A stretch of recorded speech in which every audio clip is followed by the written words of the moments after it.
We're Arctic Monkeys. This is Don't Believe the Hype. That rock and roll, eh? Ladies! That sound means it's the end of the round. Time for the bonus question. Cheers, dude. That man just yawned. We're gonna call it, Don't Believe the Hype. Yes, we are going to call it Don't Believe the Hype. This is Don't Believe the Hype, Series 4, Episode 2, or 2 to the English. Yes, every week we are dissecting the music, lyrics, influences, and anything else to do with a song by Arctic Monkeys, all done chronologically with me, Nick, and joining me, he's out of place and he's not getting any wiser, but he's still chomping down a Milky Way. I decided to throw to him earlier than he expected, just to ruin his night. It's Dan. Hello, Dan. Not only that, but a bit of chocolate fell off, and I'm worried it's going to melt into the carpet. So I've been trying to look for it. So it's all high drama. High drama this evening. You should probably get that because you've got a dog, so you should probably. Yeah, good point. I'll get it. Probably fine. That'll be fine. That'll be fine. That'll be fine. Yeah, no, it's good. We've just had a good pre-show chat talking about Sunflower Bean album, Head Full of Sugar. Next week we have the pleasure of talking about Daft Punk album, Homework. And we spent a lot of it talking about what chocolate bar I couldn't remember I bought earlier today. Yeah, and it wasn't a bar. So no, it wasn't the Milky Way that people will be assuming it was. It was pack of Rolos. So we knew about the Milky Way. That was locked in. That was locked in early doors. First 20 minutes of the hour for the pre-show was just us talking about trying to guess what chocolate bar I got until I just remembered. Mr. Dan went into a newsagent like it was 1997 or something. I haven't been in a newsagent for ages. Okay, there's none around here. It's all a TV guide.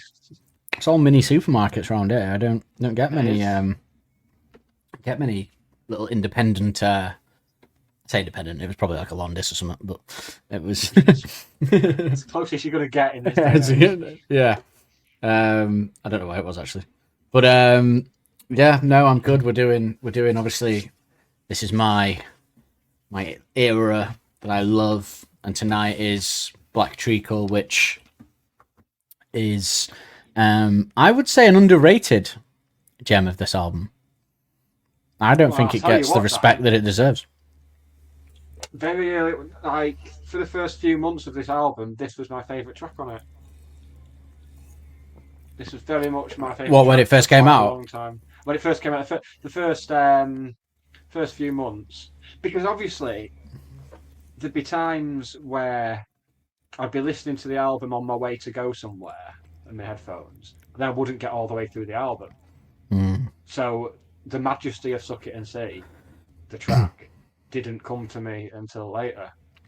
So you're walking somewhere, you get to I don't know, library pictures, and you're at your destination, so you stop it, and then you do whatever you do in there. Something illegal, let's say.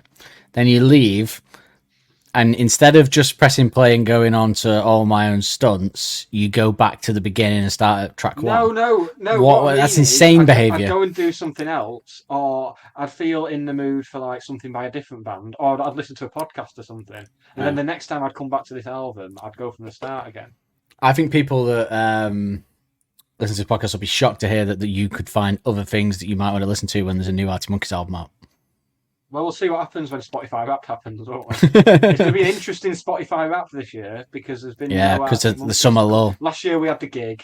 The year before we had the album. It's going to be very interesting to see what happens in that Spotify. Do you know what? We were talking about music we got into in the summer and that last week. What I also said was I did a little experiment because I kept being told, people kept saying to me that Apple Music sounds better than Spotify. Apple Music sounds better than Spotify. Like they transmit it at a higher rate. The music, you'll listen to the music with headphones on, and you'll hear sounds in it that you've never heard before. So if I was intrigued, so I get it through my phone. So I started listening to music. Nothing. Didn't hear anything. I don't know whether I'm just not amused at these people or whether they're just kidding themselves. But I mean, maybe there's the odd song that you can listen to. I can't hear a difference in them at all. In fact, I less liked Apple Music because it's a little bit quieter, I thought. But this year I've tried Amazon Music, I've tried Apple Music, and I've tried Deezer as well, and just straight away went back. I'm back to Spotify. I thought I'd do a little experiment. I wasn't publishing the results of this experiment. I was just doing it for me. No, it wasn't for your dissertation. No, waste of time. Well, none of the major universities will have me. No, that's true. No, Distance learning, if anything. I'm not allowed near Freshers Week, like Not anywhere. not since you had that breakdown and handed your actual dissertation in a shit on toilet roll. Was it? You're not allowed back. That was the. You're not even allowed in the home learning for the Open University, are you? You're not even allowed to do that from the bedroom. I'm not allowed to log in when anyone else is logged in, which is part of the court order. But I think Suck It and See was always my number one from the minute I heard it. But this one was definitely my favorite sound straight away. Like this is the sound of this album is perfectly encapsulated in this song. So yeah, this was definitely my favorite sound one. I loved hearing it instantly, the music. But I think as soon as I heard Suck It and See in the opening, or just the lyrics, I was like, okay, we got a special one on our hands, guys. Is what I said on the bus to a load of strangers. Back when you used to ride the bus. There was a fly flying near me, by the way. That's why I was just going like this with my hand for no apparent reason. You were wafting the sort of Suck It and See to all the people on the bus. Yeah, well, a bit of both. Yeah. But yeah, it is a fantastic song, and anyone who thinks it's a bit meh, which I suspect are out there, you're wrong. So shall we have a listen? I'm very excited to find out what clip you went with. I've got an idea in my head of which one you might have gone with, but I reckon I may also be very wrong with that. So I want to find out. I want to see what you've gone with.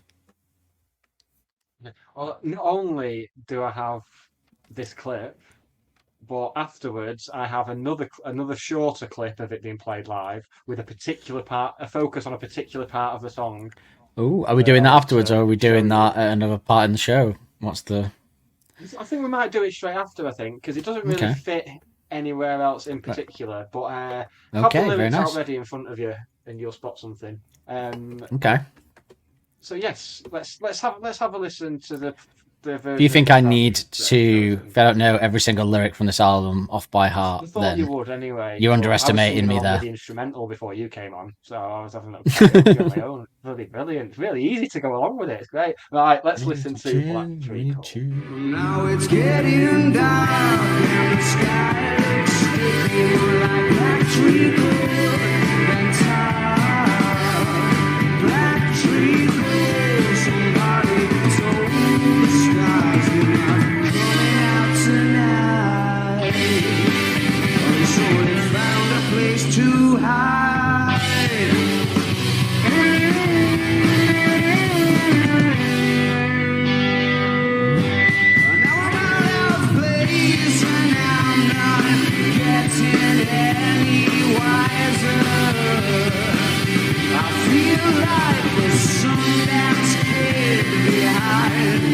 Sympathizer, and I tried last night to back away alive, like a key to the mouth, put it down for seals to be there when you want it.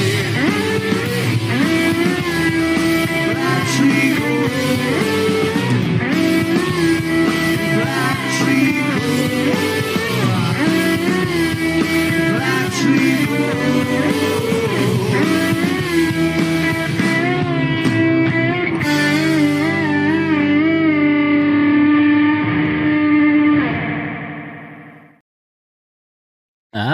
You went Fern Cotton Radio 1, same one where they did On a Mission cover, correct? Where Alex can't get his headphones on and he keeps going like this.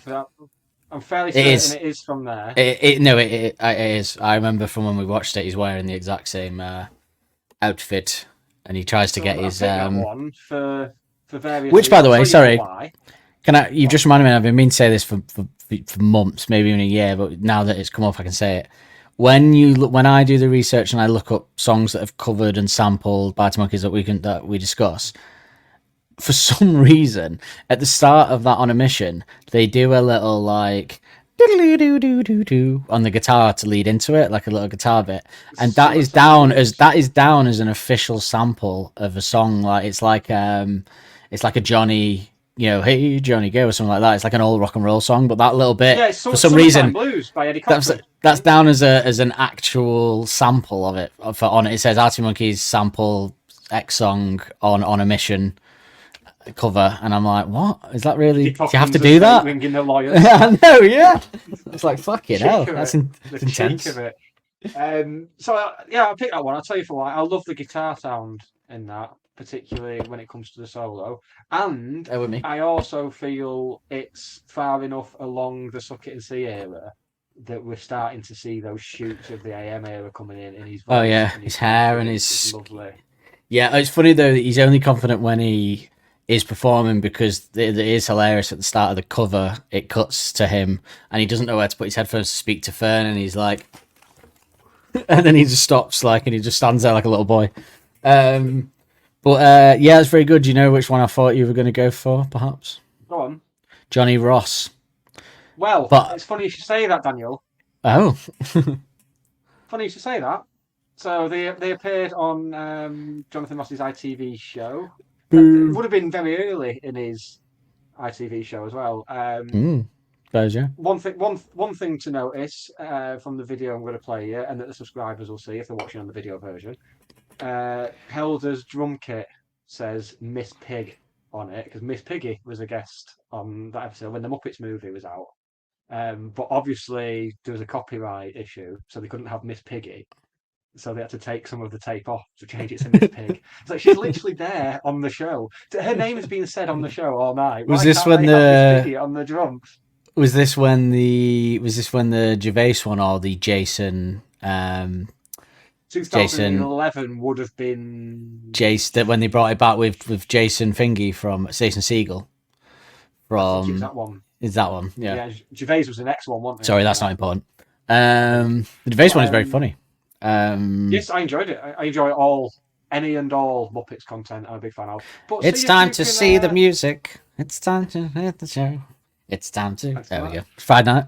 Let's see if you can spot what I spotted in this performance. Something to do with the lyrics then. Really, really upsets me. And It's I'll tell you a lyric bit more lyric about related. it after. It's lyric related, and I've got a bit more. I've done a bit more digging on it, so I will tell you afterwards. Just check this out.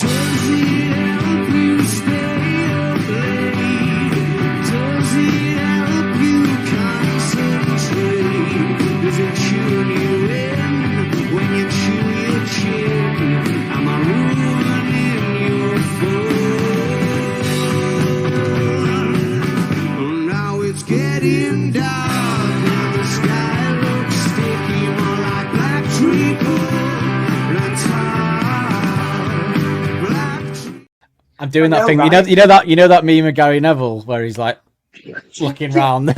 I'm doing that. Like, so was it a time issue? Did from Ross made them cut out the lines? And you talk the talk all right, but do you walk the walk and catch the train? You wanted it, you got it.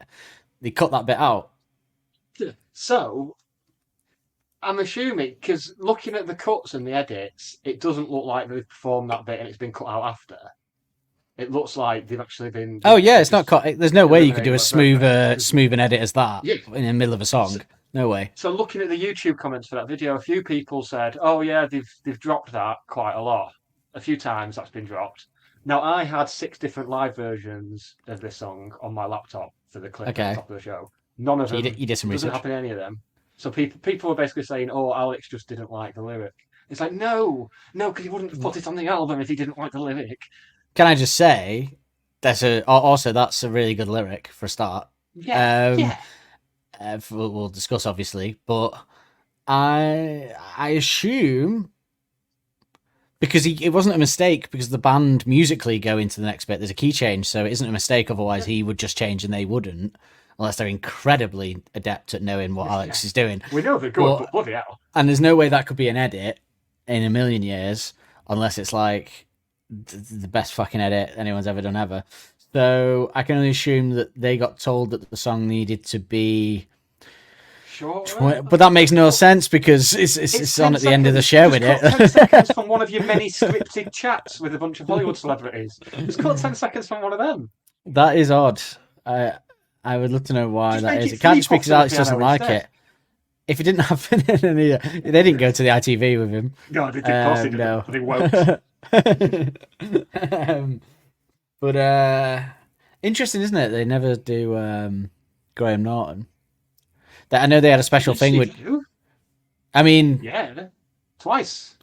Oh yeah, no, but no, I mean, sorry, what I mean is they never go to the couch, do they? And No. chat with Graham Norton. No, because that's normally a staple Oh. of the musical guest. Is the couch chat? Yeah. So they did Suck It and See on Graham Norton because obviously if Graham Norton gets to say, "Oh, performing Suck It and See," then that's you get a giggle from Suck It Graham and Norton. See! Oh, it's a big stiff cock of a song. I've been watching Wheel of Fortune that he's hosting, and me and my girlfriend have been playing a game where we can tell how much Graham doesn't have to give a shit, because on the BBC show the whole thing is that he's biting to the guests, isn't he? And he's biting not to the guests but to the public that come on. He gets to be mean to them. People love it. He roasts them. But on a game show he has to be nice to the people and talk to them and pretend to care about them. And then I said to her, look, he doesn't care. Like he's just like he's looking at them like he wants to make a joke about them and how pathetic they are, but he can't. It's great. They did body paint on Graham Norton as well. He'd love that, wouldn't he? He'd love a bit of body paint with some young men. Oh, they did do body paint. He would. Well, happily married. It's not Stephen Fry. Is he? Oh, I'm celibate. Until a 20-year-old twink comes along. Sign me up. That changes it, doesn't it? But yeah, Asexual my life. It's odd. Like, it must have been, but really odd timing thing, because they could have just edited out like anything. And I know these programs are tied by adverts and tied down by adverts and stuff, but like, just cut 10 seconds of anything. Just anything else. Don't make them change the song. Controversial. Why do you think they chose that bit? It's weird because it's not. It's just very. Couldn't they have just ended the song after one black treacle at the end instead of cutting that bit out as well? Maybe they tried that and then like black treacle. Do do do do do. I think it worked. He goes, but it never seems that when you want it. Black treacle. No, I don't like it. It's horrible, isn't it? In fact, that wasn't what I meant to do. I meant to go black treacle. Do, no, no, no, no, no, no. You just bring in the end forward 2 sentences. You can live with that. Why cut out a good line? Yeah. Well, at least he didn't cut out like the Sundance Kid synthesizer bit or anything like that. If they had done, then I wouldn't be doing. Although we can talk about this, perhaps Alex not liking the lyrics a bit more in the information parts. I'll bring it back up. Let's get the information. Yeah, we can do that. The information action ratio ain't that the place to go. Black Treacle is the second track and fourth single from Suck It and See, and it is 3 minutes and 54 seconds long, with 71.5 million streams on Spotify. It was released as a digital download and a 7-inch vinyl on the 23rd of January 2012, and the single was limited to 1,500 copies. Produced by James Ford, of course. I'll probably stop saying that now until there is a change, because it's going to be a while of me saying that, isn't it? Really, it's going to like, is there even going to be anyone else? I don't know. But so let's just assume from now on. Episode description on here, produced by James Ford. Let's just assume until now, until I say otherwise, every song's been produced by James Ford. Tranquility will be the next time. Yeah, probably, yeah. Unless Josh Homme snuck on, did some kind of co on AM when he rolled up, but I can't see it. But we will find out then, of course. But definitely Suck It and See.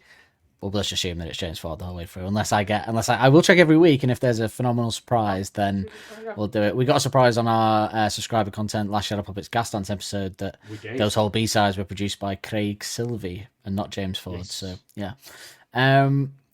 Black Treacle is 100 beats per minute, which I think is a first, by the way, and is in the key of G major, like last week. I imagine most of this album being in a similar key. Would you agree? I think it feels like an album where 85% of it was, it's all going to be, there's going to be a lot of G, I think, coming up. I think apart from your Brick by Bricks, your Don't Sit Downs and your library pictures, we're going to see, and maybe All My Own Stunts, we're going to see a lot of similar chords. Definitely a lot of majors. All majors. Nothing wrong with that. Major!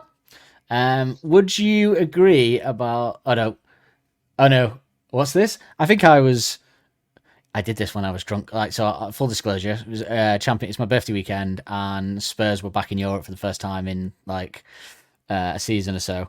And I did my notes after JD and Cokes while watching the game. Lovely. Great game, 3-0 win, mental game. And I've put here. I can imagine most of this album being in a similar key. Would you agree? And then I've put, would you agree about the similar key for Arctic Monkeys? Week, please. Do my Just notes. picture you giggling to yourself already. You'll love this.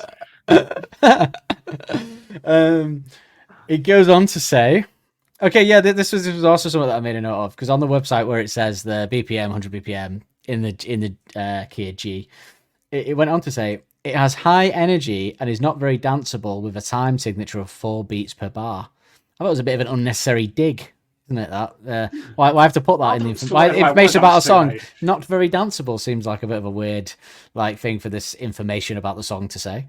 How would you dance? How would you dance? How would you dance to this song, Nick? So go, I'll do the music and you give us a dance. Okay, ready? And down, down, down, down, down, down, down, down.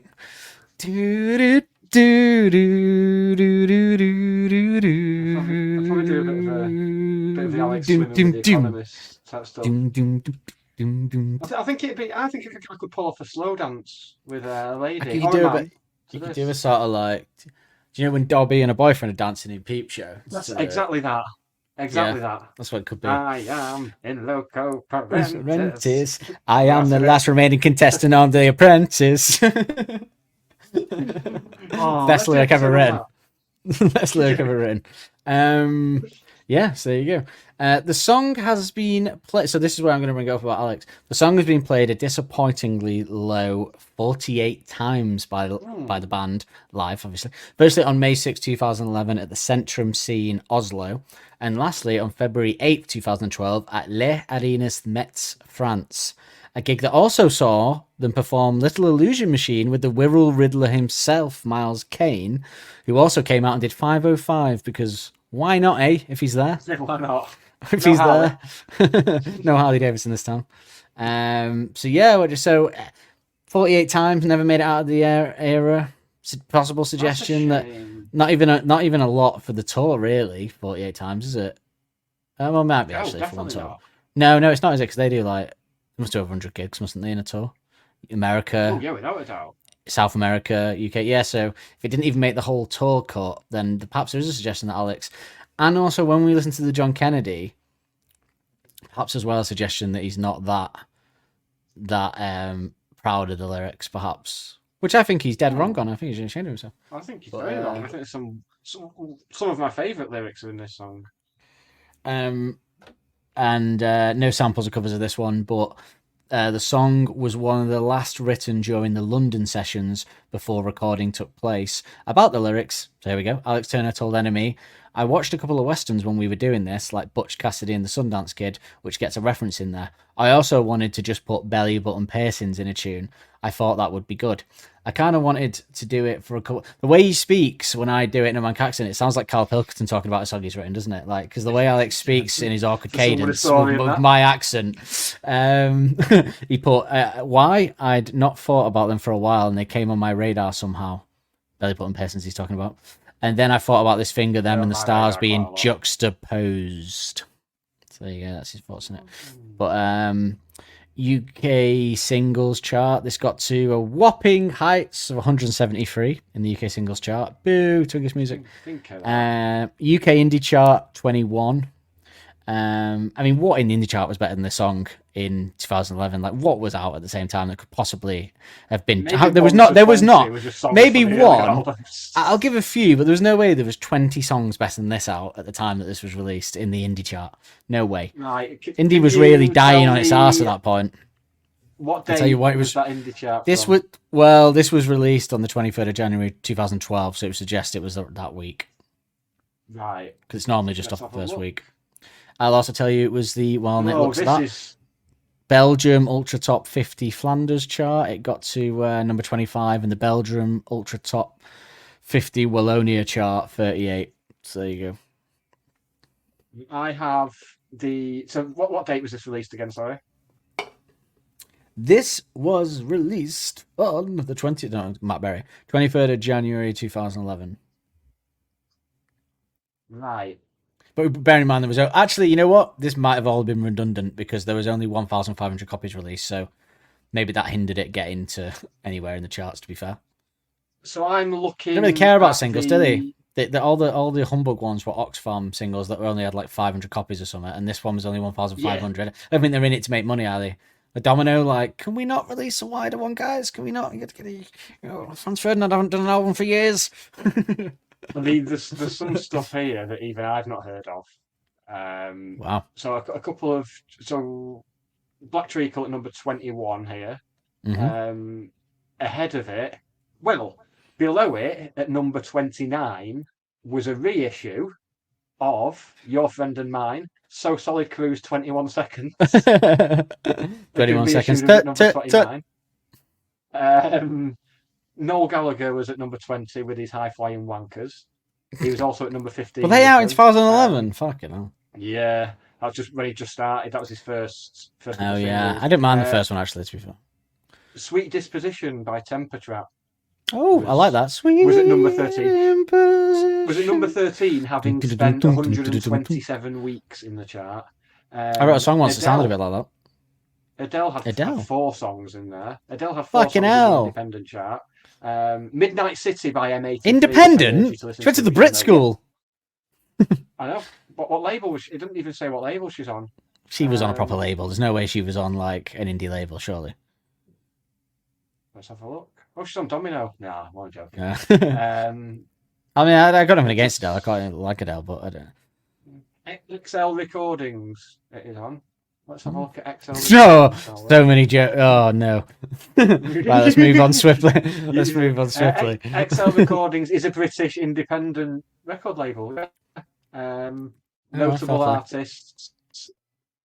Miss Dynamite, Adele. Radiohead, The Smile, Tom York, obviously. Wait. Radiohead are actually on that label. They are now on there. Is that Radiohead's label then? Because didn't they break off into their own? Do you remember when they like gave the album out for free and broke off into their own? No, I think that was a separate thing. But now they're on XL. White Stripes have been signed to XL. MIA, Friendly Fire, The Horrors, Vampire. Is she still on XL? Adele? No, she's down. No, as I don't think so. alumni Sold out. rather than- Sold out. Yeah, To be fair, sold I do like Adele's first couple of albums, but I just think she's done out decent since, to be honest. Yeah. Yeah, Pete. some big. Yeah, Jack White was on there until he set his own record label up. So yeah, it's a cool. Sorry, Jack I was really confused. Is still on it. I was really still touring and producing music today. I was confused for a minute then because I thought you said Jack Whitehall was on the label, and I was like, what? Well, Nick, that brings us to our first occasion of the season I messed that sentence up. Our first time of the season to play the Ghost Cookies jingle. You could say they're selling like ghost cookies. Let's say that again. You could say they're selling like ghost cookies. Oh, it's good to be back. The good thing about AM is we'll get to hear that quite a lot because of all the singles they released from it. So that is one for okay, Nick. United Kingdom is the only. I thought we'd start to get internationals at this point, but for this one, we're only getting. Oh, they only released 1,500 in the UK, so there you go. UK. It got silver. Got to silver. Oh, because we've got the downloads. Downloads and streams are included, aren't they? Oh yeah, baby. So I was just going to say 1,000. But remember, this is only like off the first week, yeah. So, got silver, which we've come to. It doesn't help you with anything. No, I want you before the show's over. I want you to guess one, and that's why I don't give you any help because I want the moment where you guess one bang on, and we both go, "Oh my god!" I've got one. It's got to happen once, right? You got close, but I want it. We need it. I'm going to go 135,000. 200,000 is the one. This is Well, this is going to ruin my life. We'll see next week. Wait, was next week a single? Or was it not a single? They dropped the video, didn't they? But I don't know if it counts as a single. We'll find out if we've got any figures next week. We'll find out. Information, won't we? Yeah. So let's talk about the gear. Technological advances really blooming get me in the mood. Talking about gear, but not the gear that's referenced in the lyrics. We'll get onto that later. No, we'll get onto that later. Yeah. It'd be interesting to see which gear we think it is. So I couldn't really find much information on this song. Disappointing. I thought it would be bigger than it was, but apparently, if you want to recreate the sound of this at home, I feel like Neil. What's his name from Art Attack? If you want to create Neil Buchanan. If you want to recreate this at home, first of all, Neil Buchanan or Banksy, as his parent supervision only. Thanks. Imagine. Bridge. You want a bridge pickup. Crank up the middle and treble. Scoop the bass. Medium gain on an OD channel. If at all possible, use a tube amp at near full volume. Sounded like I was doing a blues song then, didn't it? Like bridge pickup. Crank up the middle and the treble. Boom, boom, boom, boom, boom. Scoop that bass. Boom, boom, boom, boom. Medium gain. It sounded like I was just watching one of them TikTok videos that's big at the moment. Where it's like, oh, maximum riz. Like, I don't know what you're talking about. What is that? What is that? Maximum riz. I don't know. I don't know what half the phrases mean. Maximum jizz. Well, I'm watching TikTok. Anyway, let's have some reviews. Some reviews, and there's a jingle for that, is there not?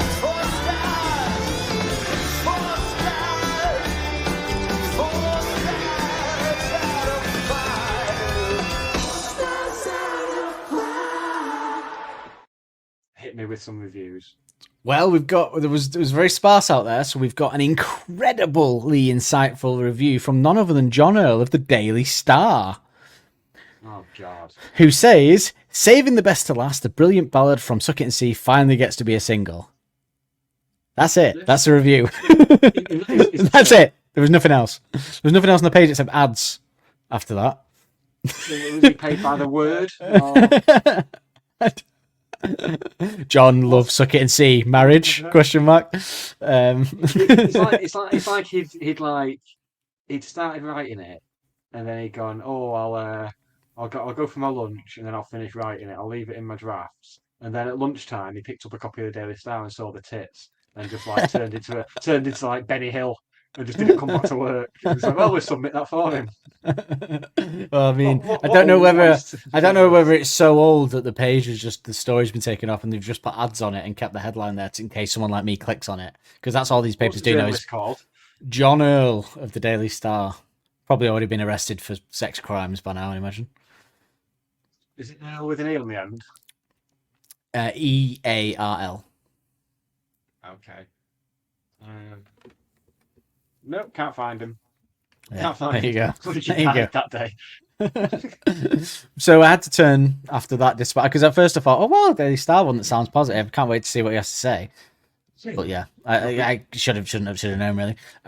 For international views, Daily Star is a even more despicable paper than the usual tabloids, really, isn't it? It really is the doldrum of. It's not even news. It shouldn't be called a newspaper. It's just a paper that has things written on it and a pair of tits. At the same time, it's politically harmless, which you can't. Yeah, I suppose it doesn't really hurt anyone, does it? No, that's true. No. Daily Star readers aren't.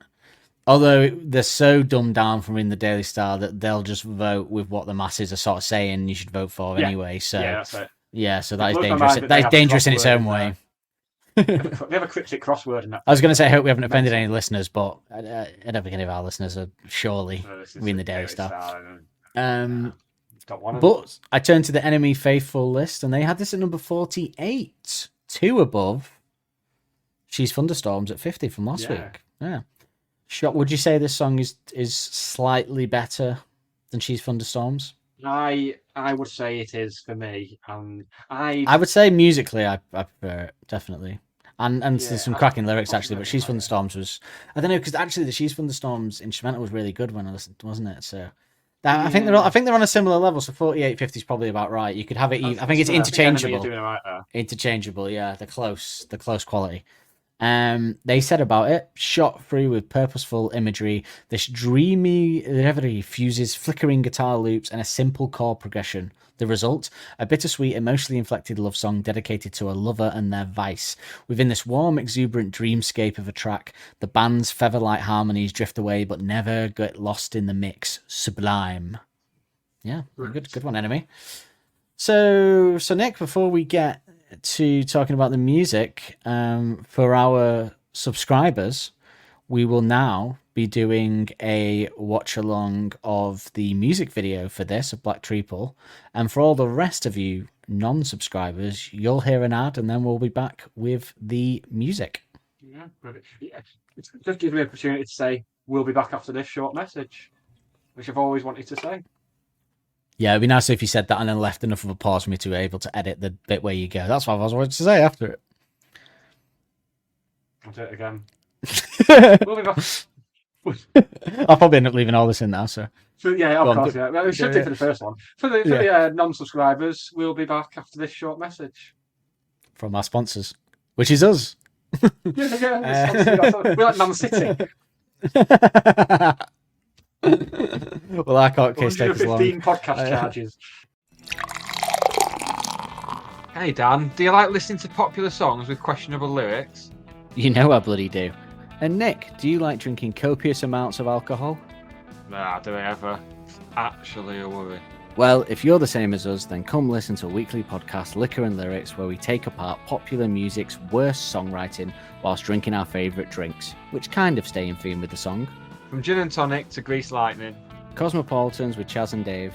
Blue Lagoons with Busted. Sex on the Beach with Sex on Fire. Shirley Temples with Shaggy.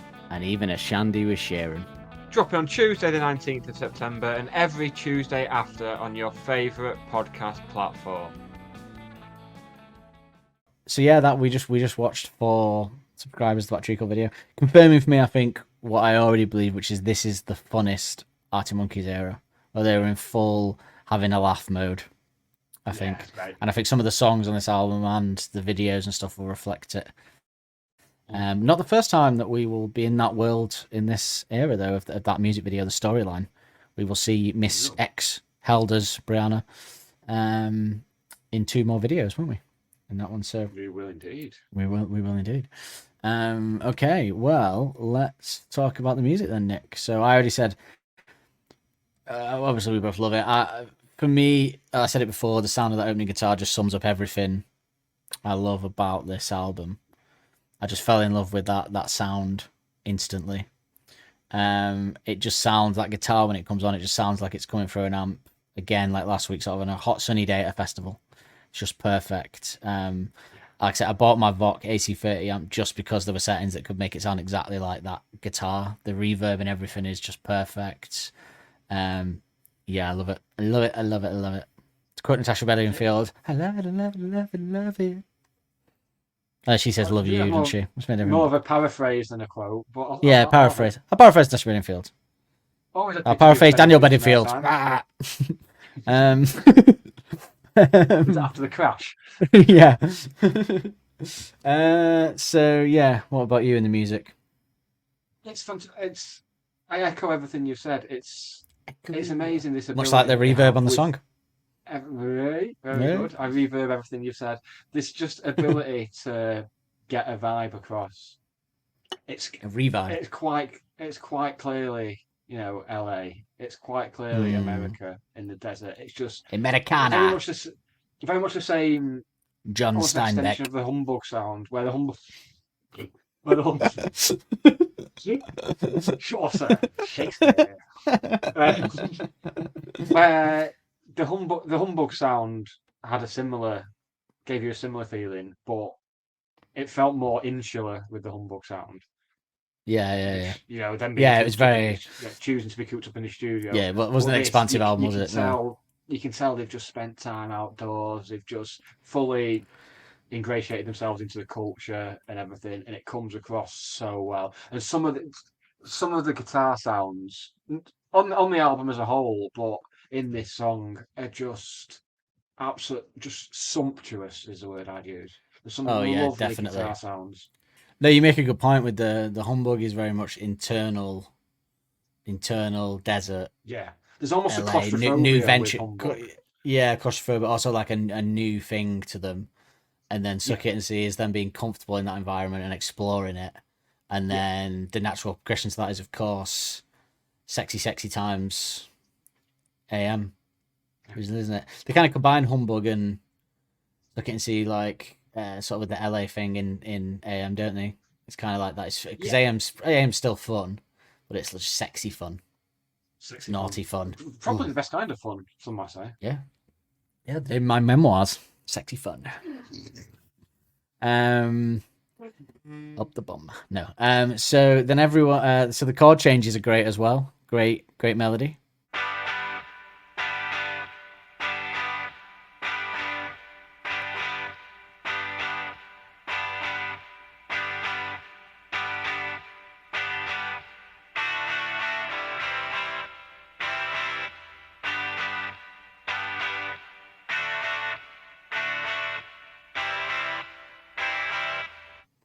Great, that opening, and then obviously everyone comes in. But I mean, I think this is going to be a theme of the album. The bass again. Oh my word! I'll be honest. I'll be honest. Until I started listening instrumentally this week, I had no idea the bass line in this song was this good. Like I knew it was good, but like wow, like it because Alex sings over a lot of it, so you don't always hear it as much in the mix, but. But when I heard it on its own, I was like, "Wow, this is way better than I thought it was." It was an incredible bass line, and it's not even the best bass line on the album. No, the first two bass lines have been incredible, and they're not even close to being the best bass line on the album. Insanely good from O'Malley. I got a feeling this is the album that we're going to walk away from. I said this would be the album I walk away and say this is the best lyrical album. But I've turned it up. But I've got a feeling we're going to have to split it down the middle with Nick O'Malley and say it's the best bass album as well.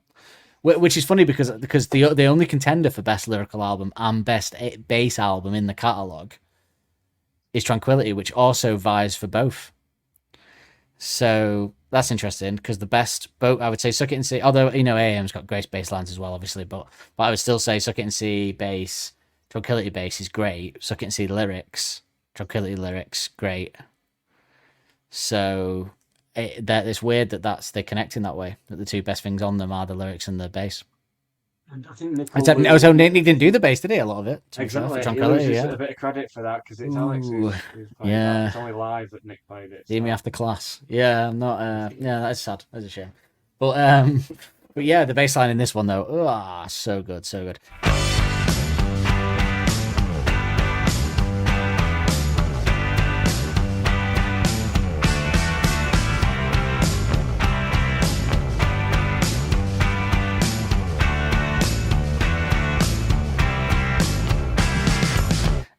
The drums as well are perfect for the melody as ever. They're nothing special, like they're just sort of perfect for the melody at this point. And it's obviously not. I'm trying to. When we watched it live, then is Jamie doing the lead guitar?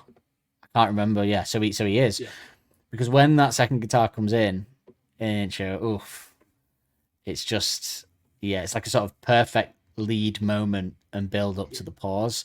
Again, very festivally, very open air type band sound. You know the bands that always like sound better live in the open air, even if their albums are a bit weak, like a Gaslight Anthem, where their albums are half good, but you see them at a festival in the middle of the day on a sunny day, and they sound fantastic. These are the best band I've ever seen. yeah, with a sort of one puff spliff. They're the best. Happened to me with Miles Kane at a festival. Never made that mistake again. We didn't drugs around Miles Kane. You don't know where you're going to end up. But yeah, it's just the guitar here. It's just it's just perfect.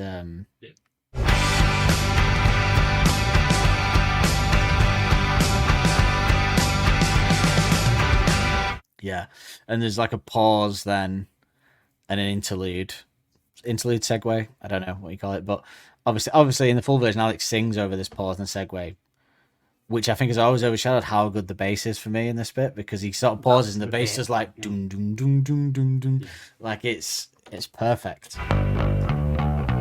It's so good, Mr. O'Malley. You've done it again. I think we spent a lot of last album being impressed, to be fair, by the bass as well. So, in bits that we hadn't noticed before. So yeah, he gets overshadowed in the full mixes. But luckily for Just us, our imagine what it's listeners gonna get be to like hear when the we go instrumental in- clips. So Just imagine when we go instrumental for AM. What's that going to be like? I'm very intrigued by that. It's going to be very vibey as well. Instrumental for Tranquility as well is going to be a. I'm not ready to think about that. Jesus Christ, that's going to be just something else. That is. Yeah, weird, but You know But what? You know what like- instrumental is going to be the big of all the instrumentals. I'm going to call it now. Of all the instrumental tracks we listen to, 4 out of 5 is going to be the one where we just go, "Oh my God," and have to have a good old sit down. Yeah, well, that's why I did a bit of those for the Apple Music test, because I thought if there's going to be an album, I listened to Radiohead and I listened to Tranquility based. I thought if there's going to be songs where I might have not heard some, it's going to be a Radiohead song or a song of Tranquility. But no, didn't hear anything new. No, No. Although maybe the people that are hearing things in songs haven't studied the songs as much as I have listening to Arctic Monkeys over and over and over again. But yeah, I'll tell you what though, we say about the best bass line on the album being far ahead of this, but the first two so far, She's from the Storms and this, the bass lines have surprised me so much. I may come the end have to reassess what the best bass lines are. I may have to sit them all down and see. Yeah, suck them and see. I think it's gonna. I think it's gonna take a full-on instrumental listen through to everything back to back for me to be able to decide that. 'Cause Yeah. it's just- This these is two are not two that I expected to have up there yet already. Here we are. yeah, this album's going to be very interesting instrumentally. And as our listeners know from hearing the clips, but then we kind of come back in after that with some lovely jangly guitars. Is this the next iteration of the Jamie Cook special? I was going to say. Is this that as where well. we're at? It is. This is the It's Suck It and See taken Jamie a Cook long special. Yeah. Yeah. The Jamie, do we call it something else? The Jamie Cook. It's jangly. Jamie Cook Jangles. Sounds like his side is. project, doesn't it? Jamie Cook and the Jangles. No vocalist. Trying to bring back the Commodore sound with a modern twist. But whatever we call them, they're beautiful anyway. Perfect. The chorus and the guitars. The guitars and the chorus in this always make me think. In this song, I like the perfected next stage of the fluorescent adolescent sound. This is another thing that I must have written when I was a bit tipsy last night, because I've put the perfected next stage of the fluorescent adolescent sound, the fluorescent adult essence, if you will. What's this hologram about puns? But yeah, no. But honestly, I think it does sound like a sort of more grown up version of not grown up. That's unfair, but like a more matured, a band with a few more musical notches on their bedpost. More sure of themselves. 'Cause I think people forget that how quickly Favourite Worst Nightmare came after whatever people say I am. So they didn't have time to stop and think. It was just straight into it.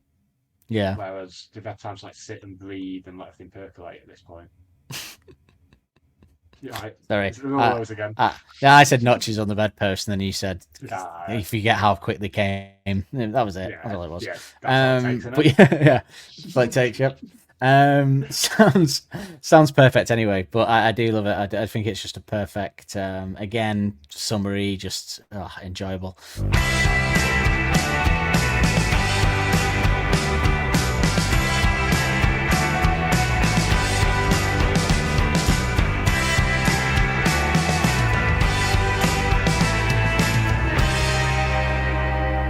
I'm glad now that we didn't end up doing it in the summer, because the summer would not have matched the feels. So in a way, the fact that it's going into autumn here in it is making me feel better about the weather. So I'm glad it's come now. Oh, good. Good. Yeah. That's a help. I mean, I like autumn anyway. It's my favourite season. But It's this season. then we get another pause, a clean strum, and we go into what I'd say, probably lyrics aside, what I think of as the defining sound of this song, the solo. Is it a solo riff? We're in that murky water again, like last week, where I don't know whether it's. Oh no, like we were on Gas Dance last night, or the other night where God, we, yeah. it's not. It's like I'm talking about the.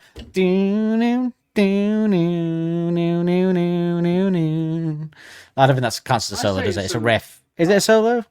I'd say it's a mini solo.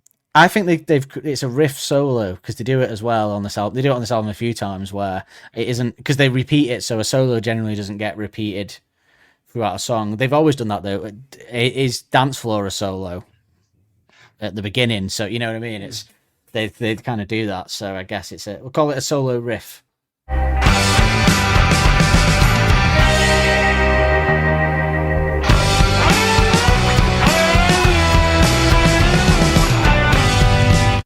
Riff solo sounds like a Star Wars character. But we're in like his cousin. In that show that was cancelled. Like, oh God, Han Solo got murdered by his son. So we need spoiler alert. Sorry. So we need someone. We've got his wayward brother that never really did anything. He's been a bit of a dodgy guy. Like, oh yeah, he's like the riff solo. Again though that like when I think of this song, I think of belly button piercings, drug references. I think of Synthesizer and Sundance Kid, and then I think of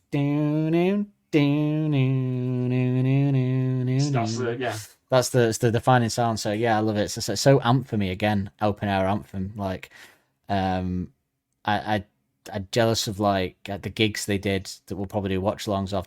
There's a gig they did at it might be Coachella. It was an American festival, and his girlfriend's his girlfriend and Helder's girlfriend that was just in the video were at the side of the stage. If you look closely, dancing, going nuts for it, absolutely loving it. Can't believe they got British boyfriends that are in a sexy band. That's not fair, is it? And I wanted to be them. I get a British boyfriend who's in a sexy band. Yeah, the women I wanted to be. Yeah, no.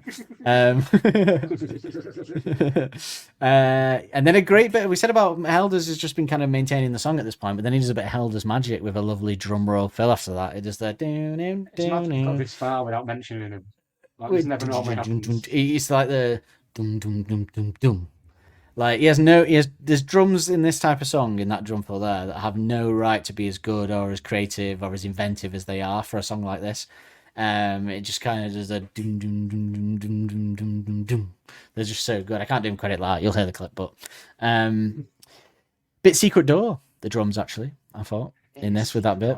Yeah. Secret Dory. And then after that, obviously, we get a briefest of brief pauses, the finished, not finished, and then a second verse with it all together, which all sounds great again. But the sound of that second guitar alongside everything else, like fully, is just perfect. Proper hands in the air stuff. Again, open air, girl on the shoulders vibe in the second verse. Just absolutely sensational.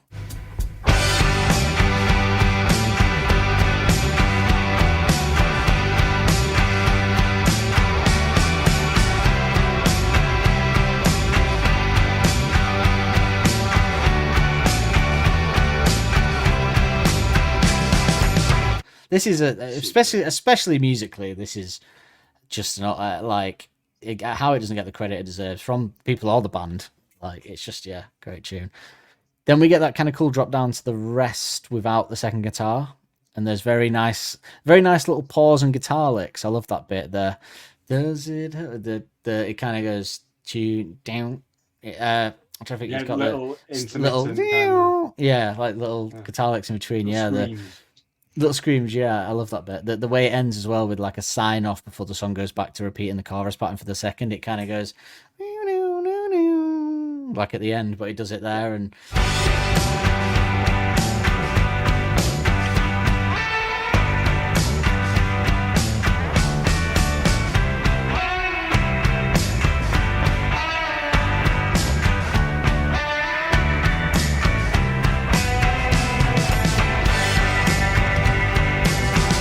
Yeah, we get a second chorus and a pause, a bit longer with a lovely clean reverb lead in to the pause. It's beautiful. And then full band.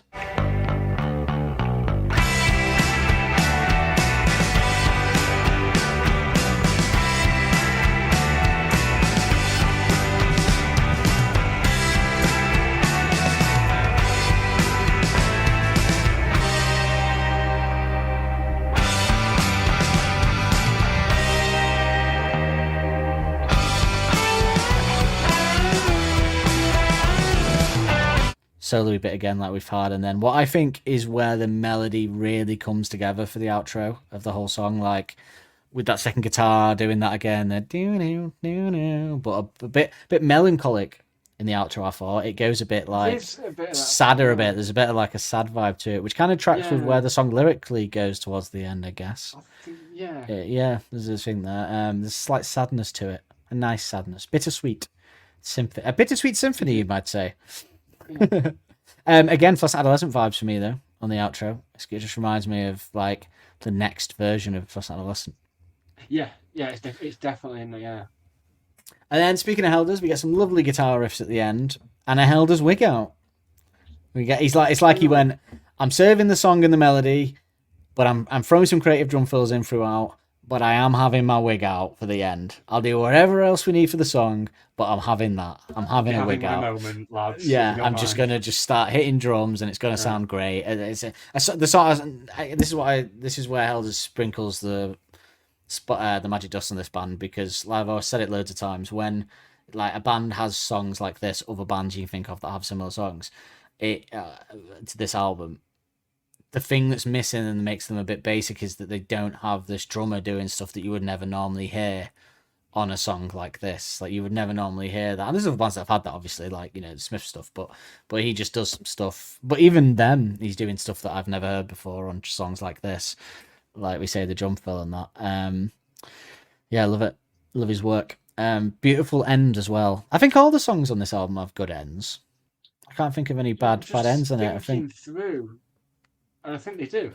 They do, because even All Mine Stunts has the great little "'Cause I'm from my green, now rock with me" at the straight end into Reckless Heroin. Yeah. They do have all great ends. It's an achievement. The greatest end they've ever done, in my opinion, is on this album, which I'm sure many of you can guess. But yeah. The perfected version of the bakery end, as I call it. Yeah.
That's the music. Anything else on the music at all? No, covered it perfectly there. I'm glad Helder's.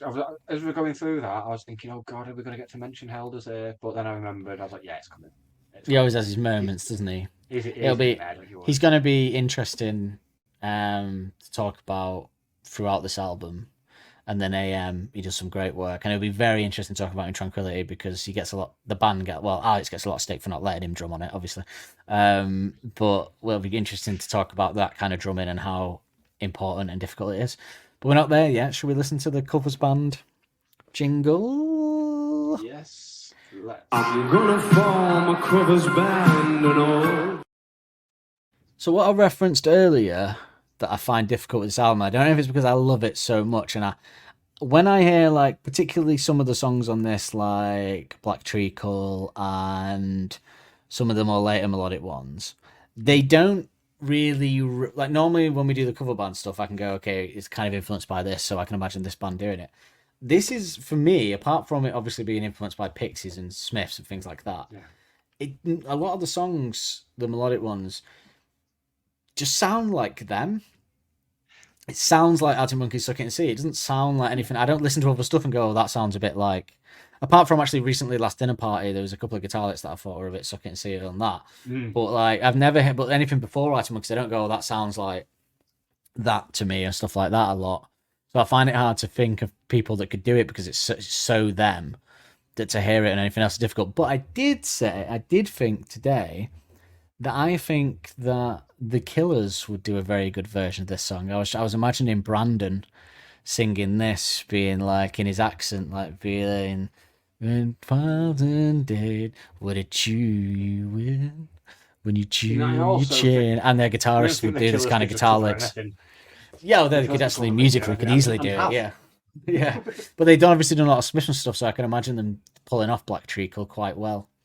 And the only other one that I wanted to give a bit of credit to, and I hate to say it, but I also thought that Green Day might do a good cover of this purely because of the Foxborough Hot Tub side project that they did, and I could imagine them doing this. So this was all I had. I had Foxborough Hot Tub. It's very. I love that Foxborough. That first song, song, it's a bit less in it. Yes. I can't remember what it's called now. But if anyone doesn't know about that, the Green Day did a secret side project where they didn't say who they were, but released it back in. It was like when indie was huge here, wasn't it? And called the Foxborough Hot Tubs. Two side projects. Two. Didn't say who they were. Yeah. Oh yeah, that other one. Yeah. The network as well. Yeah, which was very out there. Yeah, they came up today actually when I was looking at. But they, Foxborough Hot Tubs is a bit like this, I suppose, in places. It's very indie, isn't it? Yeah, it's very indie. Then it's very indie for them. I think it probably influenced by the indie stuff at the time, I'd imagine, but also maybe some older stuff as well. But yeah, so Foxborough Hot Tubs was your choice. So Foxborough Hot Tubs was one that came up for me, and I just assumed that everyone else had forgotten about. No, I often think about them because I don't really like Green Day that much post 1999 anyway. But the Foxborough Hot Tubs I think about a lot because I actually quite liked that sound that they had for that. Yeah, I was really into that. Yeah, and you know what? If they had balls like Arctic Monkeys do, they'd have released that as a Green Day album. I think it's a Get Out to do a side project with the same members. Do you know what I mean? If Arctic Monkeys did The Last Shadow Puppets and it was just Jamie, Nick, Matt, and Alex, it would just be a cop out. They did Tranquility under that or something, and to get away with it. It's like getting away with changing your sound, but being too scared to lose your commercial success. No, have the balls like Arctic Monkeys to do a completely different sound, and another about like Radiohead and that, and keep your fucking, and you'll still keep your fans anyway. So I've just looked. So with Foxborough Hot Tubs, it was basically because Green Day are into playing secret gigs and stuff in small venues. So Foxborough Hot Tubs was the name they used to use to book gigs, and then they just decided. So that album all came from them basically jamming late at night and getting pissed and what have you, and that's where it all came from. But just put it under your own name because it's hates his kids. Album. Hates his kids, doesn't he? They're always touring. He must hate being at home. I always think that. I go, Green Day touring again. He hates his family, doesn't he? Never off the road. He could take a break. They got enough money. Okay. So yeah, I'd say Foxborough Hot Tubs. I also would have said it's interesting that you said the Killers because I didn't have a band in mind, but a particular band in mind, but just one of those bands that are just clearly American. Not even necessarily a big band. But Gaslight Anthem being mentioned could do Black Treacle. Yeah, they're very American. It's very American and very I was thought Gaslight Anthem are like a sort of poor man's Killers in a way, aren't they? They're very, especially when Killers did Battleborn, very Bruce Springsteen-y. They're very Bruce Springsteen-y, yeah. Bruce Springsteen could do Black Treacle. Well, I was going to say Springsteen because, and with Gaslight Anthem as well. Born in the USA. Is he the most American artist of all time? That's his worst song as well. So, do you think he'd go down as the most American artist of all time, Springsteen? Yes, since you just mentioned American artist, is he number one Americana? Born in the USA. Aside from, which is actually a protest song against the USA and politics. Trump tries to come onto his rallies to it. It's like, you've not listened to it, have you? I don't think Trump understands irony. It's like when David Cameron got asked what his favourite music was, and he's like, "Oh, I really like the Jam. I love that Eaton Rifles song." And it's like Eaton Rifles is like slagging off people from Eaton. It's like we're taking the piss out of you here. And then I think David Cameron also said he liked the Smiths, and Johnny Marr had to set up a Twitter account just to go on and say, "I forbid you to like the Smiths." We're not. No, you do not like the Smiths. You're not having it. It's almost like when Gordon Brown said his favourite band was Arctic Monkeys. Yeah, they really get you up in the morning. I think is the phrase that he used. Like, oh God. Imagine Oh. Gordon Brownie's alarm clock. Dino. I just started doing. Instead of doing dance floor, then I feel like I did Fatboy Slim, with Christopher Walken.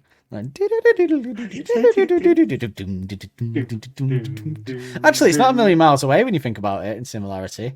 And they were Fatboy Slim fans because they worked in the Funk Soul Brother into the.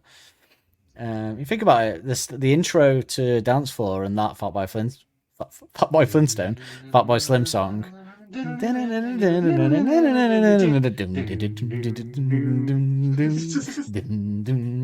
God, I just stumbled upon something there. Good job I didn't know that for series 1. Oh, he's a right laugh, Christopher Walken. Do you remember when he was on that boat when that woman got murdered? No one ever did anything about it. Oh, what a lucky fucker. These Hollywood types. Okay, the lyrics. So this one is an interesting one. What do you think it's about? What is it all about then? So not only are we intentionally ambiguous, so I don't, when doing research and stuff, I try not to look at what Alex has said about things. But I would be very surprised if he doesn't describe it as like intentionally ambiguous. It feels like it's absolutely gone out of his way to. I'd almost just go as far to say that because of the way he talked about the belly button piercings and the fact that they cut lyrics out, and the fact that you'll hear in the John Kennedy his explanation of just what the song's about. I think he might have literally just wanted to put belly button piercings in a song, and the whole song is just based around that, and the rest of it's just. But I think it. I think it does have a story, but it isn't. It is very vague. It is hard to know what it's about. I guess the most I could say is it's about being in love with someone that's doing drugs. That's probably about as much as you can get from that's like. That whore. Can't help you with this one, mate. Sorry. But there's also Betty Ford, line one. It'll be interesting when we get to the lyric that we've got in mind. Like, it'd be interesting to see what drugs we both. Do you relate to this then? Is it relatable to you? When this because I've been with people that do drugs, but I'm not with someone that has a drug problemo. Let's say problemo. I tried to make that nice and user friendly by saying it like Bart Simpson would. I've got a drug problemo. Yeah. I'm minimising it there. Kind of trivialising the thing. Well, when this album came out, I was actually listening to it with. Oh yeah. And when that lyric, the lyric we're both thinking of, I basically said, "Oh, that's you, that." And she went off. She was not impressed. No, and I believe it was only a couple of weeks later that you were single, wasn't it? Based off our conversation about the Stars album. Yeah. It was already on the way down at that. I mean, because you were definitely single around November at the Suck It and See tour, so it must have been around there. I did after that gig with the person I went to the gig after, I definitely was in a churchyard. Considering what I did with that same person just a few months later. Yes, that's right, everyone. We can reveal that we are Eskimo brothers. Right, so lately, I just don't to be proud of, by the way, for anyone listening, for either of us. No. It's a lot to your face. No. Lately, I've been seeing things, belly button piercings, or piercings, as he said, in the sky at night when we're side by side. So so he just kind of wanted to, he's just sort of comparing belly button piercings to stars, really, isn't he? Which does track. I think when I've looked up before. When I first heard it, right, this is quite an interesting, I suppose, turn of events considering what came later. But I'd always assumed for a long time that he was referring to a half moon by saying belly button piercings, because it's got that kind of ring to it, like a belly button piercing does. That kind of thing. But I'm supposing my mistake there was that belly button piercings obviously don't look like lip piercings. They don't have that arc. They're more of a star shape. They're more of a circle in a belly button, isn't it? It's not like an arc. So I'd always assumed it was that, which is funny because obviously they then did do a lyric about half moons, the moon's side boobs. So yeah, but yeah, it kind of tracks. The lyric I can't work out whether even when we get to that song, I won't be able to work out whether that lyric is shit or good. We'll come back to that. I think the reason behind it was used, it makes it good.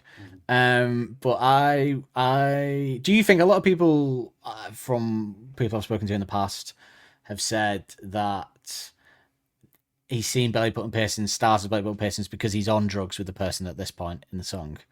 How do you feel about that? Do you think he's on drugs with the person at this point? And there's other lyrics that could back that up as well.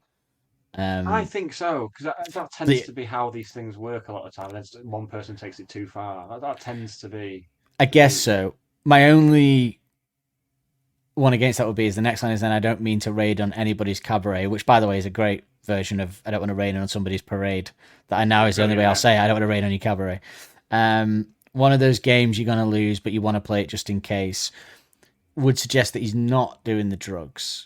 Because there's nothing worse than the person that does drugs, but then turns around and goes like, "Oh, you do too many drugs," even though they do the drugs sometimes as well. That's the worst person at the party, isn't it? Really. So I don't know if he's supposed to be not doing them or whether he has sometimes done it. I suppose it's different when I say that about people turning around doing that. In a relationship, it'd be different. If you both sometimes like doing drugs, but then one of you starts doing it all the time, that would obviously be an issue. Again, say you, yeah. Again, bingo. The Lee files. But instead of Mrs. I wouldn't. Chaucer. But you want to play it just in case. I guess that would insinuate he's doing the drugs. Then you want to play it just in case. I mean. Yeah, it's a bit preachy for Alex, though. I'm not sure if he is saying that, because one of those games you're going to lose feels like, I see it all the time. I see it, you see on TikTok. There's these people that do these videos on TikTok that used to be like middle-aged men they got addicted to coke or gambling, and they do these videos like, you think, oh, this is why you think you're just doing it for a laugh and all this. And I see it in the comments, and I always think it as well, which is mean, just because you became an addict doesn't mean everyone, like, not everyone that does drugs recreationally becomes a drug addict. Some people can just not do it for a while. Then the majority, very definitely don't. Otherwise, the country would be entirely made of drug addicts. Like, I find it quite preachy to be like, just because you got addicted to drugs doesn't mean that some people can't just do some drugs and have a normal week and then at the weekend do some drugs every few weeks. Yeah, like, and by the way, booze is a drug, so fuck you. But not you, but these preachy people. But so I wouldn't like to think that Alex thinks like that it's a slippery slope, because we know he's done drugs. He's definitely done a lot of. And let's say, what drug are we talking about, by the way, in this song? What do you think it is? Because if they're seeing stuff in the sky, that would insinuate. This is the only thing that I would say about the opening, and we can't really talk about it until we get to the next bit. But I don't think the type of drug you'd have to take to see belly button piercings in the sky are the type of drugs that would, say, make you stay up late, concentrate, or chew your chin. I don't think that tracks. Those are all different drugs. Also, at the same time, the talk of black treacle and tar, I mean, black tar heroin is another one.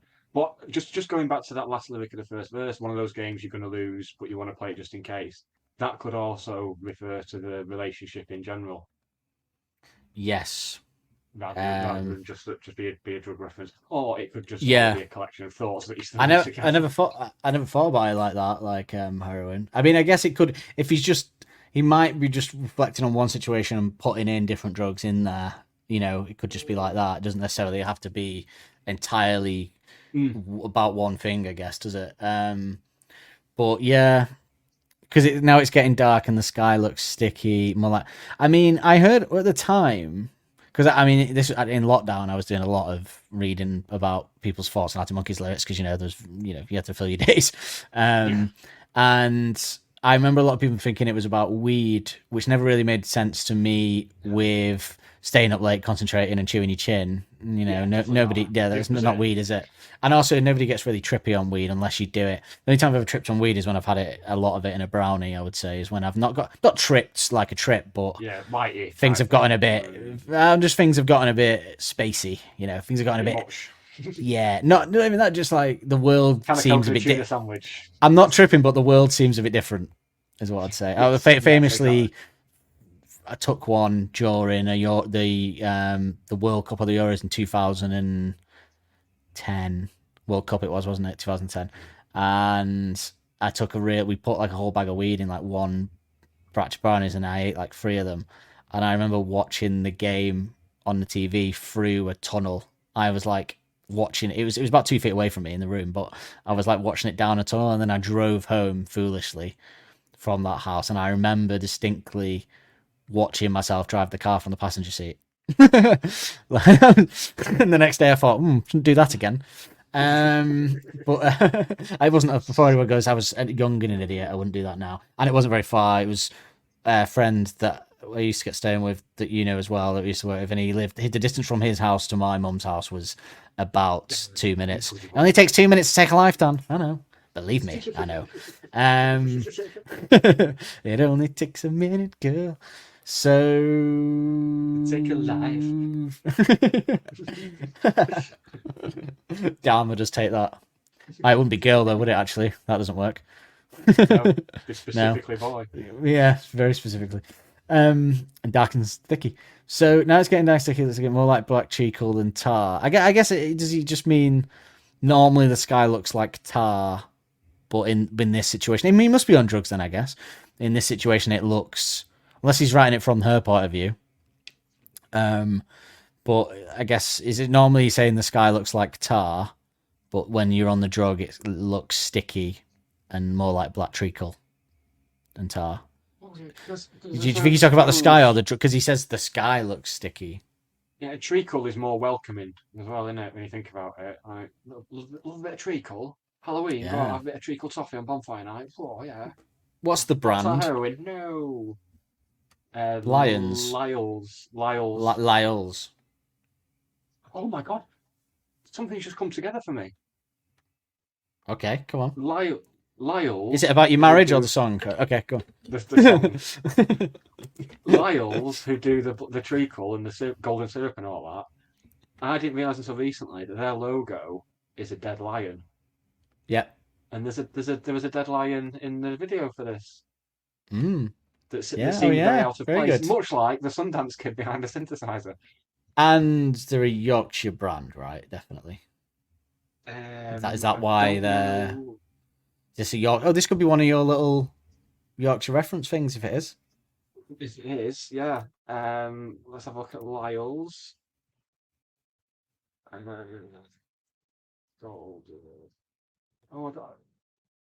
So no.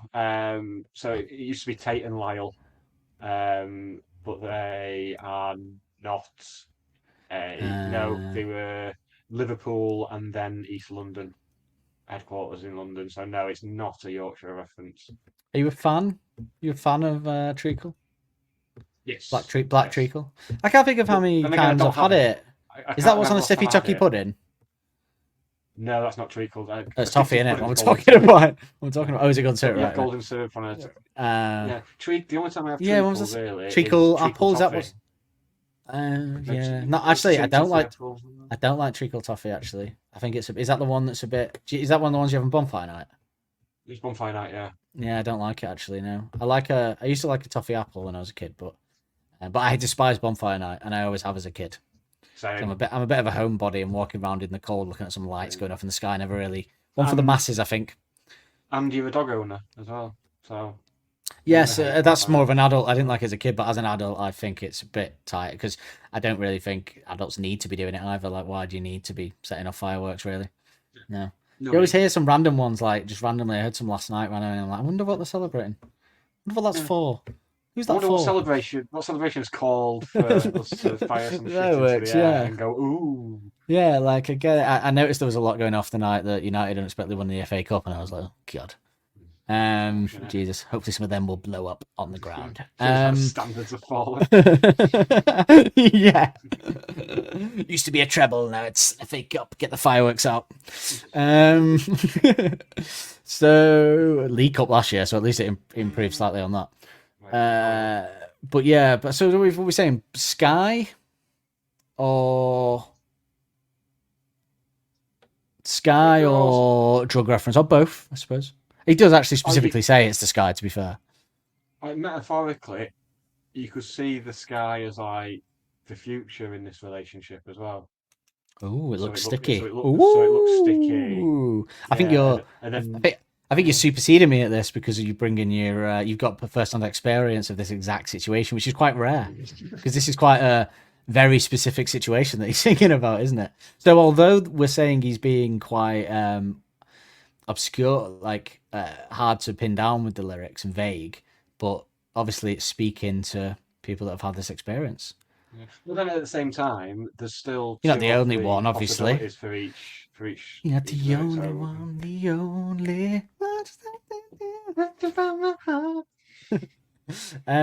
Yeah, no, it's true. There are. He does like to do that. To be fair, maybe yeah, it's so vague because there's just multiple things you could say for the lyric, which is good.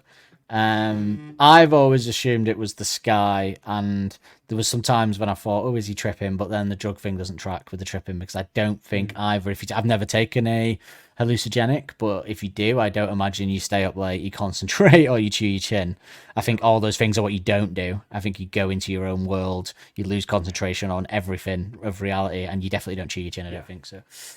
Do we think he's so? Then I like this lyric. Somebody told the stars you're not coming out tonight, and so they found a place to hide. This is a defining lyric of this album, I think. This is one of the top tier So Can See lyrics for me. Obviously, nowhere near some of the top tier lyrics we're going to get at all, but it's up there. I love that. And what does that mean, though? I suppose.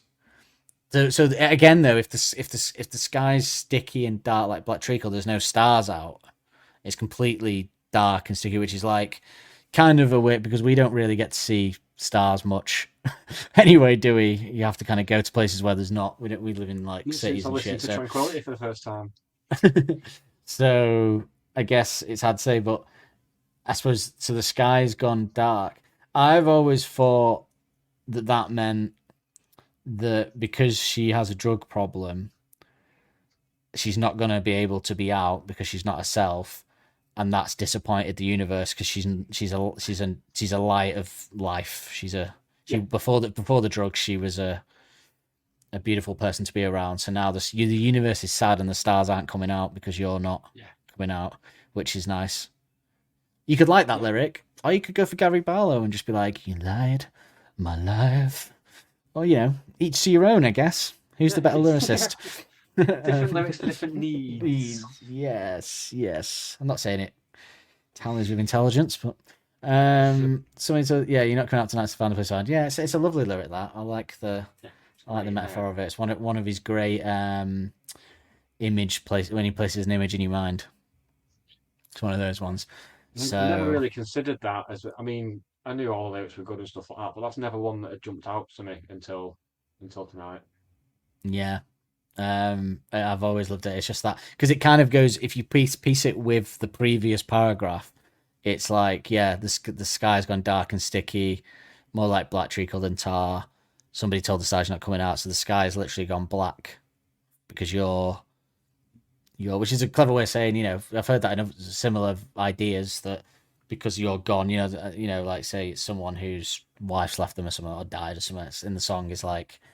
Because you left, the sky isn't lit up anymore and stuff like that. So it's a clever way of doing it. But then we get into the most explicit drug part of the song, which is we do. Yeah. Does it help you stay up late? Does it help you concentrate? Does it tune you in when you chew your chin? Am I ruining your fun? And okay, we'll leave it there. Am I ruining your fun?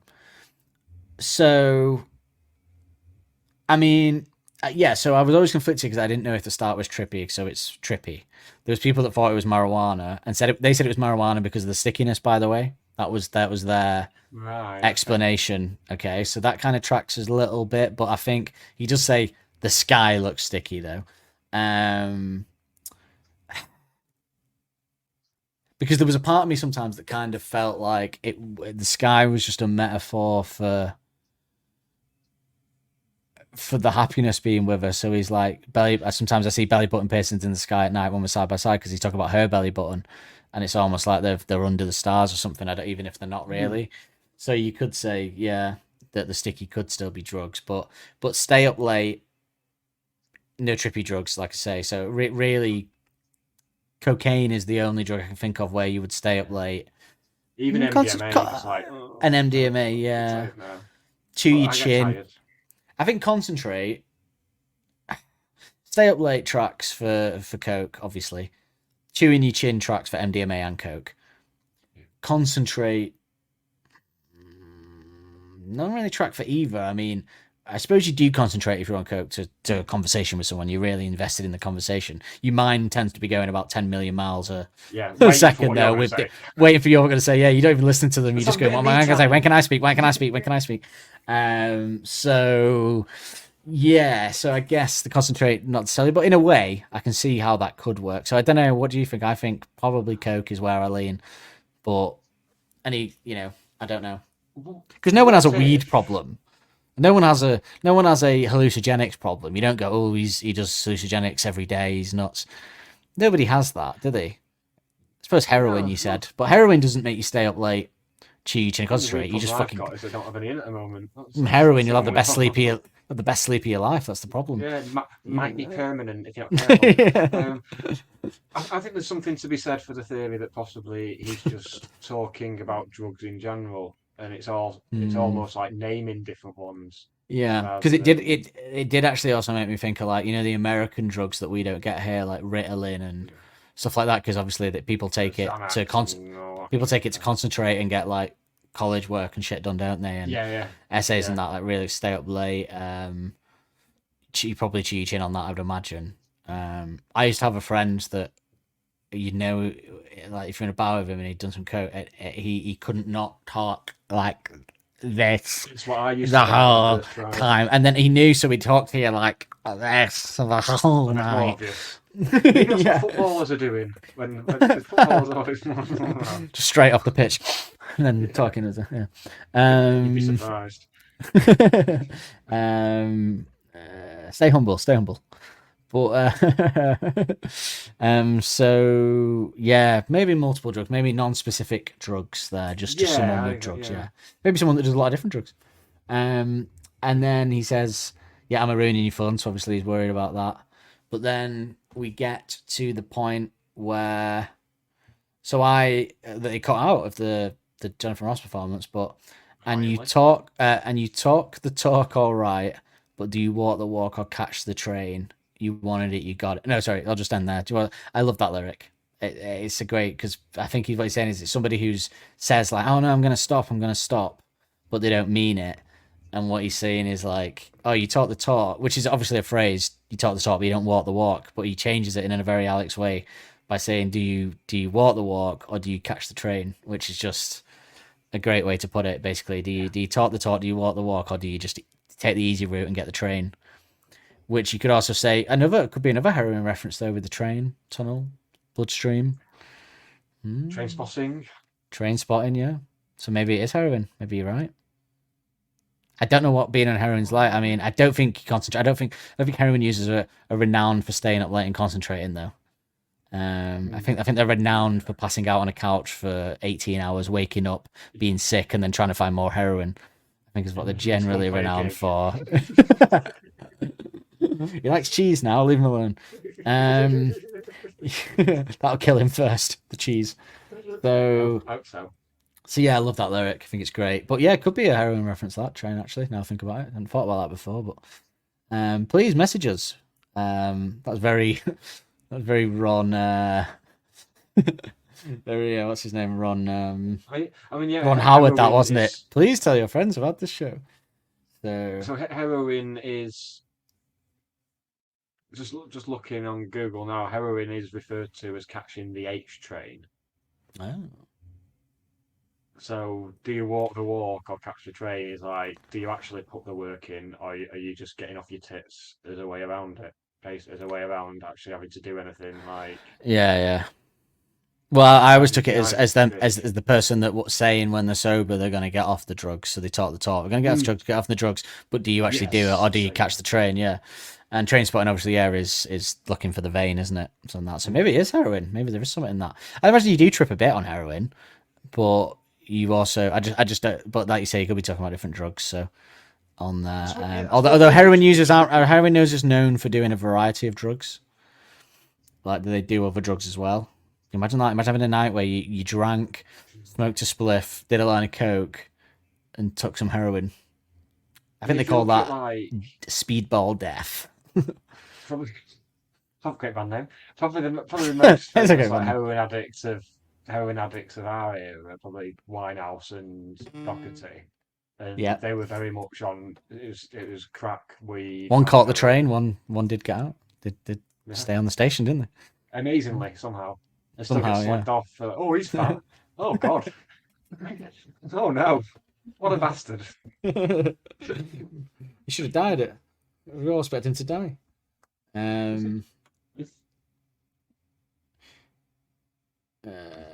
Okay. So yeah, I think drugs. It's a mixture, but the train one is a new interesting element that I haven't thought of before.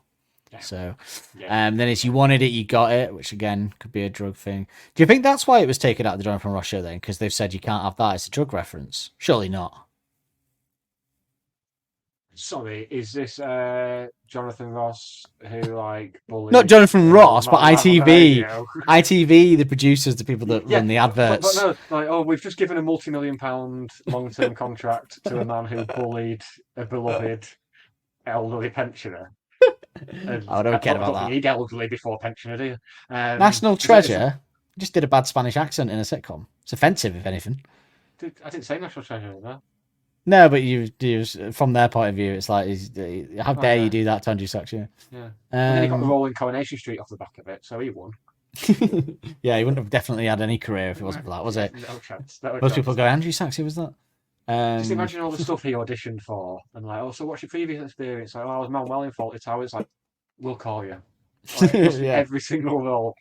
Even at all the restaurants he applied at, they were like, we've seen your skills. Yeah. You're just going to cause sitcom-esque chaos around the place then. Yeah. Hijinks. But yeah, I think you wanted it, you got it, but you don't want it now. Insinuating that they've started to realise they have a drug problem. Now it's getting dark and sticky. We've already talked about that. So here we go. We go into the next phase after the next chorus, which is now I'm out, which is my favourite part of the song musically, like as well. Part of the song, Yeah. And now I'm out of place and I'm not getting any wiser. I feel like the Sundance Kid behind a synthesizer. I mean, I know he said like he's watching a lot of Butch Cassidy and the Sundance Kid, which by the way I watched last year and it still holds up. Very good well. film. But it's a great. I know he just sort of wanted to put that in there, but it's a great way of saying I'm useless. Like I'm out of place. I'm not very good at this. Like this, because the Sundance Kid is a very good cowboy, but he'd be completely lost behind a synthesizer.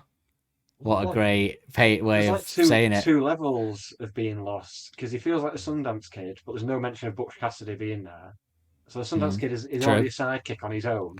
Which Yeah. he's out of place, and then you're sticking behind a synthesizer. And it's like, Even more, yeah. It's Although interestingly, I would like to see that. Oh, definitely.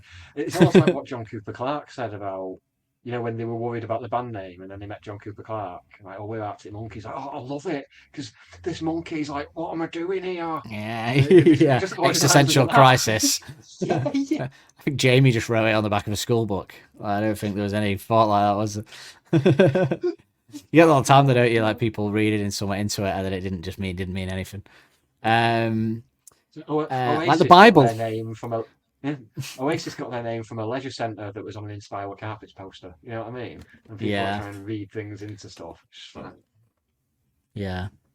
it's centre in Swindon. Swindon. Swindon, lots of slugs. slugs. This is interesting, and I tried last night to pack away a laugh like a key under the mat, but it never seems to be there when you want it. So is this like packing away a good memory from the relationship, but when he returns to find that, pull that memory out to make him feel better, so much has happened negative in the relationship that the good memories are tarnished? Is that kind of what you think he's doing with that? So, yeah, I see it as that thing of knowing the key's going to be there, knowing if you're trying to get home and you've not got your key, then there's going to be one under the mat, and then just this jarring thing of it not being there, like you said. And something I only spotted listening this morning, I don't know if this is the first time he's done it, but his reference it fits in with a lyric from a previous song, from The Fire and the Thud. It says, "I'm a snap in the excitement if I pack away the laughter." Yeah. So we've not Yeah, even got onto yeah. the other references of dancing shoes yet, which I'm going to need an alarm for. Well, we're getting close to the first one. So yes, that is a good link. Obviously, this song much more enjoyable, but Yes, yeah. so that's that. So I think a mishmash. I think to summarize about having a partner that has a drug problem, non-specific drug perhaps, but perhaps referencing heroin. I am wondering now if that is why it was taken out of the song, because somebody on the show thought it can't be though. It's not that overt, is it? Who would think that? He would ring Ofcom, going, "Oh, I think Arctic Monkeys might have just made a train reference that related to heroin on ITV, and I'm offended." No, maybe the Jonathan. Did they have a Ross guest show that was a heroin addict on it at the time? Was Pete Doherty Miss on Piggy. it? Miss Piggy. He's too fat to be a drug addict. Sorry to body shame Miss. Oh, What's- Dan's fat what's- shaming Miss Piggy. What's green and smells like bacon? Kermit's fingers. Hey. Love that joke. No, maybe the Jonathan Ross show is like, you know how Timpsons like employ like ex-cons and people who are trying to get their life back. Yes, on track. hence Maybe why the Jonathan CEO Ross of show- Timpsons is now in front of prisons. Do you know what? I've got a funny story about that makes me sound like such an elitist snob. About a month ago, I was my girlfriend was in a Tesco buying a load of stuff for a party we were going to, and I waited outside with the dog. But there's a little Timpsons shut there, and my watch they have, stopped. yeah. So I popped in and was like, "Oh, can I come in here with my dog?" He was like, "Yeah." I said, "My watch has stopped," and it's quite an expensive watch. And he was sort of looking, it was great. And he was like, "Oh, this is great. This is lovely. Watch this." And we were talking about it and he fixed it, blah, blah, blah. And then I found that out about Timpsons doing that. And I was like, "Oh, fucking hell." He had my watch in his hand, admiring it for too long. And then I thought, what a snob. Maybe Jonathan Ross is doing like a care in the community thing where he's hiring like ex-drug addicts and stuff. Well, you're always a drug addict, aren't you? He's hiring drug addicts, and someone on the staff was like, "Oh no, it's too close to home." I don't think. I mean, it's interesting that there might be a drug reference in that bit, and but then surely if you were going to remove that drug reference, they would have removed most of the song, so it can't be that actually. Yeah, that makes no sense. So who knows why it's gone? We'll never know unless somebody knows. Email us. It sounds like I wish we could do what you know, comment. Richard Osman on his podcast. He can like contact people and ask questions. And You know what? I stuff. tried listening Wish to we that, had and I power. couldn't enjoy it. There was too much chat about TV that I hate. Do you know what I There's mean? too many adverts. There's far too many adverts. There was just too many I references just to pick Love the Island ones- and stuff. I'm like, I don't. I just pick the ones about that are talking about stuff that I like. Yeah, so did I, but there was just something about it. And you know, I love Richard Osman, I love his books and that, but something I couldn't. There's something about it. I just found it a bit like irritating. But it's. I don't think I like any of the rest of actually. Actually, I got quite into the rest of politics because I've allowed myself to get back into politics now because there's a bit of like light at the end of the tunnel. So I was like, you know what, I'm gonna. To get on that. Yeah. And I don't really like Alistair Campbell for obvious reasons, but but I do like that. But anyway, let's not advertise other podcasts. No, there's no other podcasts. Do you want to from- listen? apart from the other one we Summarize. do, and you're like, Girlfriend's got a drug habit. She's ruining the relationship. She's making him unhappy, even ruining the good memories. And it's all very bleak in a very upbeat and lovely song. Yeah, But that would He's got to explain the point why. where he can't even like remembering the good times isn't helping. But where we said this bit is the bit where it went a bit bittersweet and melancholic in the song with the lead guitar, and it's the bit where he's saying that about not being able to remember even a good memory back in the Keyaway. It's So all tracks. all so tracks like a heroin finding a vein. Do you want to listen to John Kennedy? I would love to. Let's bookend it with the jingle. Too much to discuss over a bucket of balls. Treacle is the next song with some interesting lyrics about seeing belly button piercings in the sky. It's kind of That's it. it's entering Psyche, isn't it? psychedelic Oh, wow. territory. And there's a reference to Butch Cassidy and the Sundance Kid. You've got all sorts of stuff going on here. Yeah. So what tell us about Black Treacle and how it all came together. That was one of the last tunes we wrote for it, really, in London. And I don't know, I think the belly button piercings thing was I'd like forgotten about them as a piercing. Yeah. they were really rife at one point. They seem to be. But I suppose they've like died out a bit. Well, maybe not. I don't know. Just in circles that I move in. But I don't know. Did Matt take his piercing out? Yeah, I mean, gets to a point where it looks silly. I kind of his fault.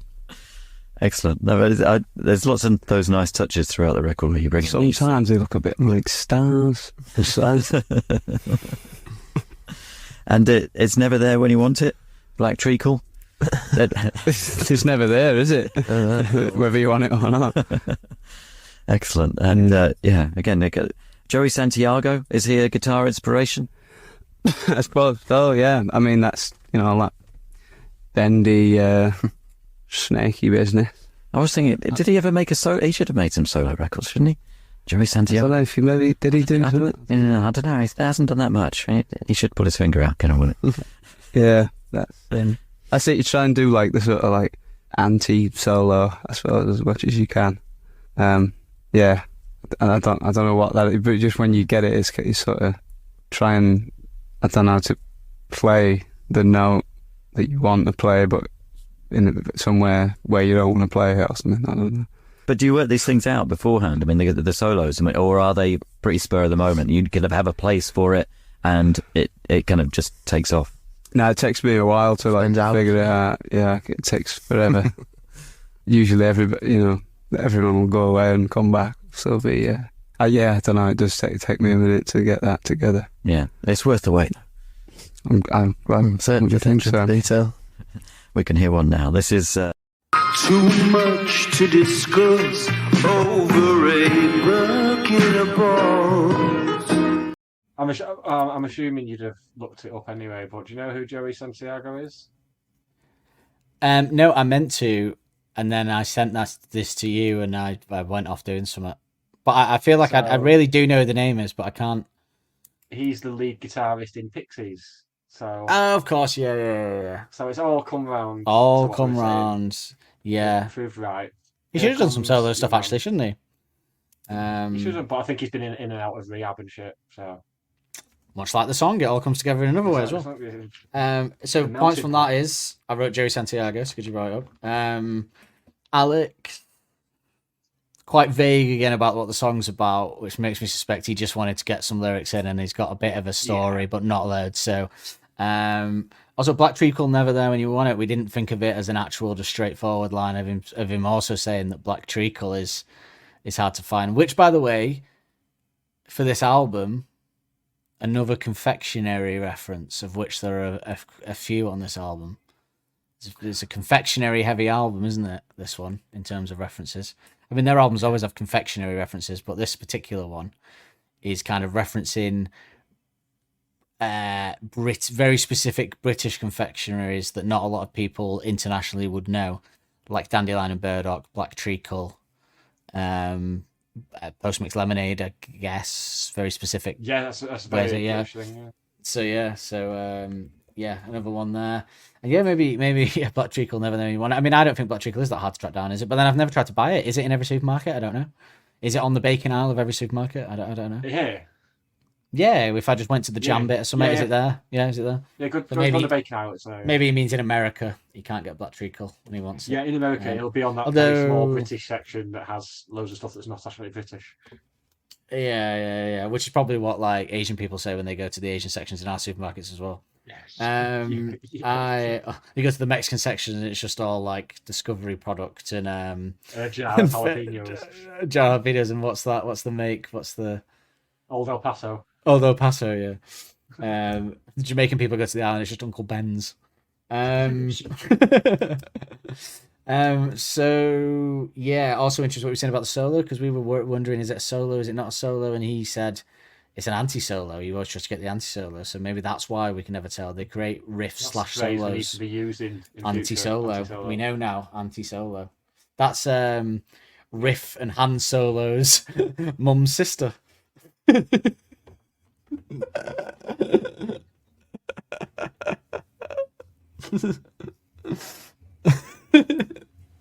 Writes itself. So there you go. It's a good. But my main takeaway from this is that this is the hardest, probably, the lyrics one to discuss, apart from next week. which because although interested and metaphorical, I think it's vague, and Alex is being vague, where he's normally very specific. So, although he always leaves it open, but we can normally really nail down what it's about, can't we? So, but this one, it's a bit open. Got a little shipping forecast, somewhat worth mentioning that happened today, I suppose, for you. Listen to the shipping forecast. So, do you want to? Because you sent it me, so it's only right that you. Yes. So this it's very rare. My Twitter, because I only go on Twitter for my football podcast account now. That's the only. So my algorithms are like it should be all stuff relating to the football club I support. It's not. Yeah. Sabrina Carpenter keeps making her way in there for some reason. Never listened to a song of hers. Not got a clue. She's the ones for Barry Keoghan. Like her. Yes. Yeah, Yes, yeah. that's right. Yeah. Yeah. That's She's how. tasty. That's how She's very we know. attractive. She's very attractive. Yeah. She's tasty. She's very attractive. But a post came up this morning that was pictures of Alex and Matthew J. Helders the third, which when it got shared on like these generic music accounts, people were trying to decipher it and say, oh well, they must be doing the album then. It's like, well, no. And I said to you, it's quite clear. There's wristbands. There's gig wristbands. Yeah. Well, people knew they were going to the gig of Fontaine's DC. Fontaine's DC, yeah. Yeah. So the is it in Fontaine's DC? gig in LA. In DC. Oh, in LA. This LA, is. But they've been to a few because they went to the Chicago gig as well, apparently. So I think they're just following. But I mean, people knew that and were still theorising it was related to doing an album together because they're together. But I mean, they are best friends. Alex and Matt, in particular, I feel are particularly close these days. So I'm maybe because Matt has he has a little girl, but he's in a divorce marriage, and Alex has got no kids as well. He's maybe and like doesn't have a family life as such. I guess maybe is why And I suppose their part. Well, Matt's wife is friends with Louise, Alex's partner as well. So yeah, of course, yeah, that always makes it easier, doesn't it? So they're friends. They go to a gig together. Doesn't mean they do. I want them to be making an album, but they could be making an album, but just be at the gig. And I mean, they're not linked things that could be out. If you see them coming out of a recording studio together, then let's talk. But like being at a gig together in LA, where Matt lives, is not, and Alex presumably still has a home there that he stays in, is not an indication that they're doing another album right now. No. I mean. I wish it was. Maybe they are also beginning to write. I'm not sure Alex is writing, but I don't think it's like people are saying that's definitive proof that the AMA is coming before Shadow Puppets or whatever. It's like it's not definitive proof of anything except two best friends went to a gig together. On a smaller scale, it's like me and you being photographed at a gig together and people going, "Oh, they must be doing a new podcast." It's nothing like that, really, is it? But no, statistically, we probably are. Yeah. It's not as big a deal when we do another podcast, is it, for anyone? But anyway, yeah. Also, we should talk about briefly while we're talking about internet things that all the footage of them with P Diddy is slowly being eradicated from the internet this week. I've noticed. It must be so easy being. I mean, do you think they saw anything of that? Being like probably being like the Monkeys. No, because I think he'd have written about it in some lyrics. Did he tour with we'll him? See them, won't we? Yeah, wasn't Matt on one of his albums? Yeah, he toured with him, didn't he? So did he not see some really bad shit on that tour? I mean, unless it was like really Cloak and Dagger, like unless you're like part of the inner circle, you aren't coming seeing the weird sex party shit. It's all going to come out about Matt, and he's going to get cancelled. And no, Matt's too lovely for that. Matt's too lovely for that. It can't be him. If it was any of them. No, actually, none of them. I don't think any of them have got a dark side now. No. Miles. If there's anyone that's got any link to Arctic Monkeys, it's Miles. That's why we've not seen him for months. He's not nearly famous enough to get invited to a secret sex cult party. Imagine he's in Liverpool. Imagine Helders did get cancelled though, and then they'd have to get Ringo Starr's son in to drum for them. You know, like everyone does when the drummer dies. Leaves, like Oasis, The Who. I think they'd get. Would they get the tambourine dude to do drums if Hell's got cancelled. I'm not convinced he can play the drums. He just plays tambourine. He doesn't look He just like plays tambourine and the bongos, and that's it. He's just percussion. He's not. Yeah, it's funny because there was a guy at the Elton John gig that I went to. This old bloke that was just doing percussion at the back. I don't want to play it down by saying that, but I know what you mean. But yeah, so big news this week. Matt and Alex went to a gig.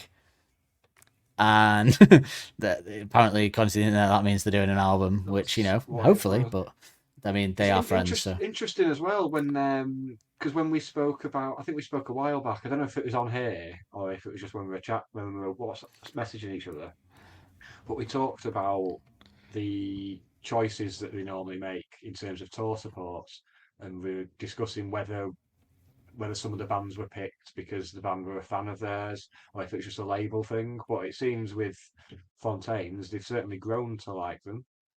Yeah. I mean, I said to you before, I'm sure a lot of people listen to this are Fontaines fan. I'm not.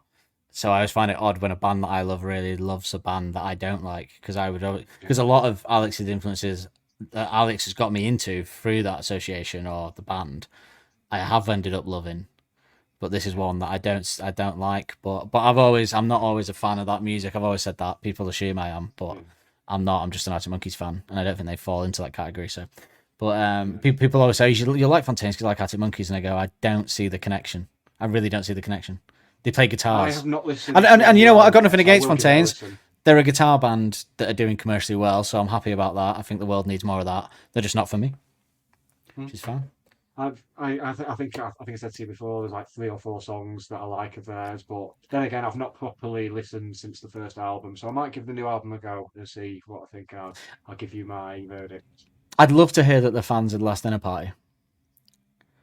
Because it must be about them. Yeah. Oh yeah, of course, yeah, he did the album, didn't he? But also, like, I think as well that even if they didn't hear him straight away, which I'm sure they would have, that I imagine someone like Louise and Helders' wife would love Last Dinner Party as well. Yeah. From what I've seen of their content and stuff. So yeah, and Louise is a musical artist herself, isn't she? So I imagine she loves the singer.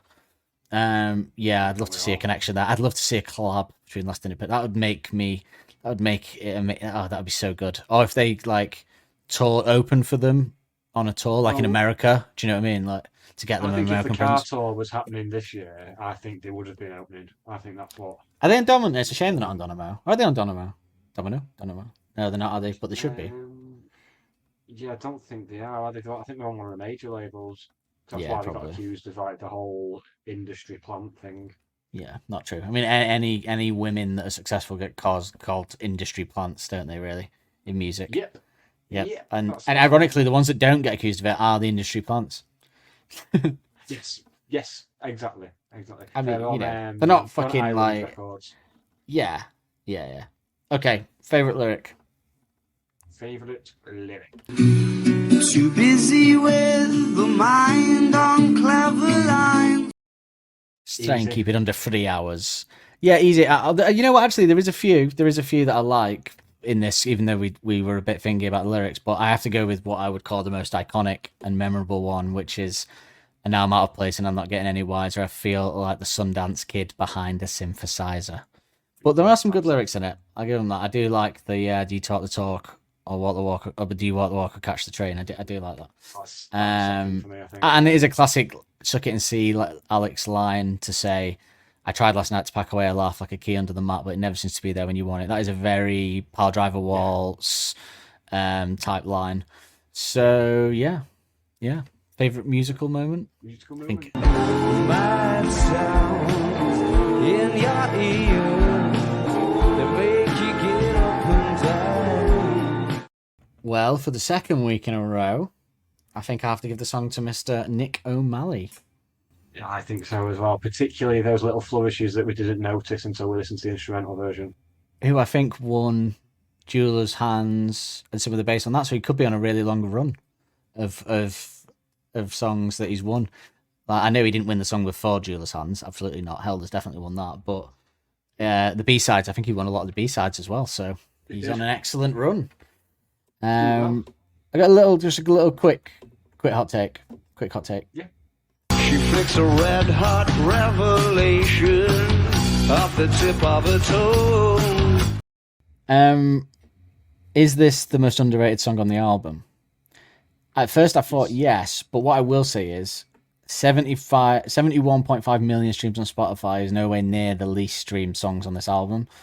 And I think the least streamed one is one that I'm interested in reassessing when we get to it. I won't say what it is, but that if that ends up being one that we go, oh yeah, of course, that's a fucking amazing song, then we can maybe, that would obviously be the most underrated, I think. But I do think this doesn't get enough love.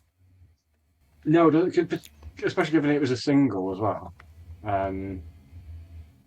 People don't. Yeah, I never hear people when you see the discussion about what songs people want to see played live and stuff. This is never in there. No. And I suppose that will go for a lot of this album, though. I think we're going to be very surprised at just how many people don't tend to want to hear live. Yeah, me too. Given what my reaction was to "That's Where You're Wrong" coming back on the last tour, yeah, because I want more of this. And I want more of Tranquility. That's the two albums I want more of live, please. Yeah, I would agree. I think this could come back, but maybe not if they don't really rate it. So we'll see. But do you want the introduction to next week's song? Yes, at this point of the show, Dan has enlisted the help of artificial intelligence to help write a interesting, witty / entertaining intro to next week's song and episode, which we bookend. Well, we don't bookend it. We bring it in with this jingle. You push the button and we'll do the rest. Brick by Brick feels like the perfect soundtrack for a sun-soaked day on a laid-back California beach where time seems to slow down and everything's wrapped in a hazy, carefree vibe. The song pulses with a raw, unfiltered energy like the sun beating down on golden sand while waves crash rhythmically in the background. It's got that gritty rock and roll spirit that blends effortlessly with the smell of salt water and the warmth of the sun on your skin. The lyrics come across as direct and unapologetic, a mantra of wanting to build something real, one brick at a time, while also being ready to break it all down and start over. It's all about going with the flow, letting life unravel in its own chaotic way, just like the endless roll of the ocean. It's the embodiment of that laid-back stoner beach vibe, a little wild, a little reckless, but always in the moment, as if every lyric and every chord is another wave crashing against the shore, inviting you to just let go and ride it out. I think that is a superb way of describing Brick by Brick, the AI there. One, yeah. I think that's the best one, like actual description of that perfectly encapsulates Brick by Brick. I don't think we need to cover it now, and that's it. We'll just move straight on to just extend that out, just play that at half speed for the length of the episode. This is going to be interesting because I know a lot of people have a lot of hate for the song, but I personally absolutely bloody love it. I think it's just a laugh. I think sometimes it's all right for songs to just be a laugh, you know. It's all right for bands to have fun, you know. Yeah, and we'll talk about it next week more. But I think if you take out what people call basic lyrics, I think it's a entertaining musically song. So yes, I would agree wholeheartedly, and yeah, we'll do that next week. So we'll be back same time, same place next week. I've lost flatly. The episode description, and you can find everywhere where you can follow us, all the various channels, and you can check out our subscriber content. So back next week, brick by brick. Say goodbye to the nice people, Dan. Goodbye, brick by brick.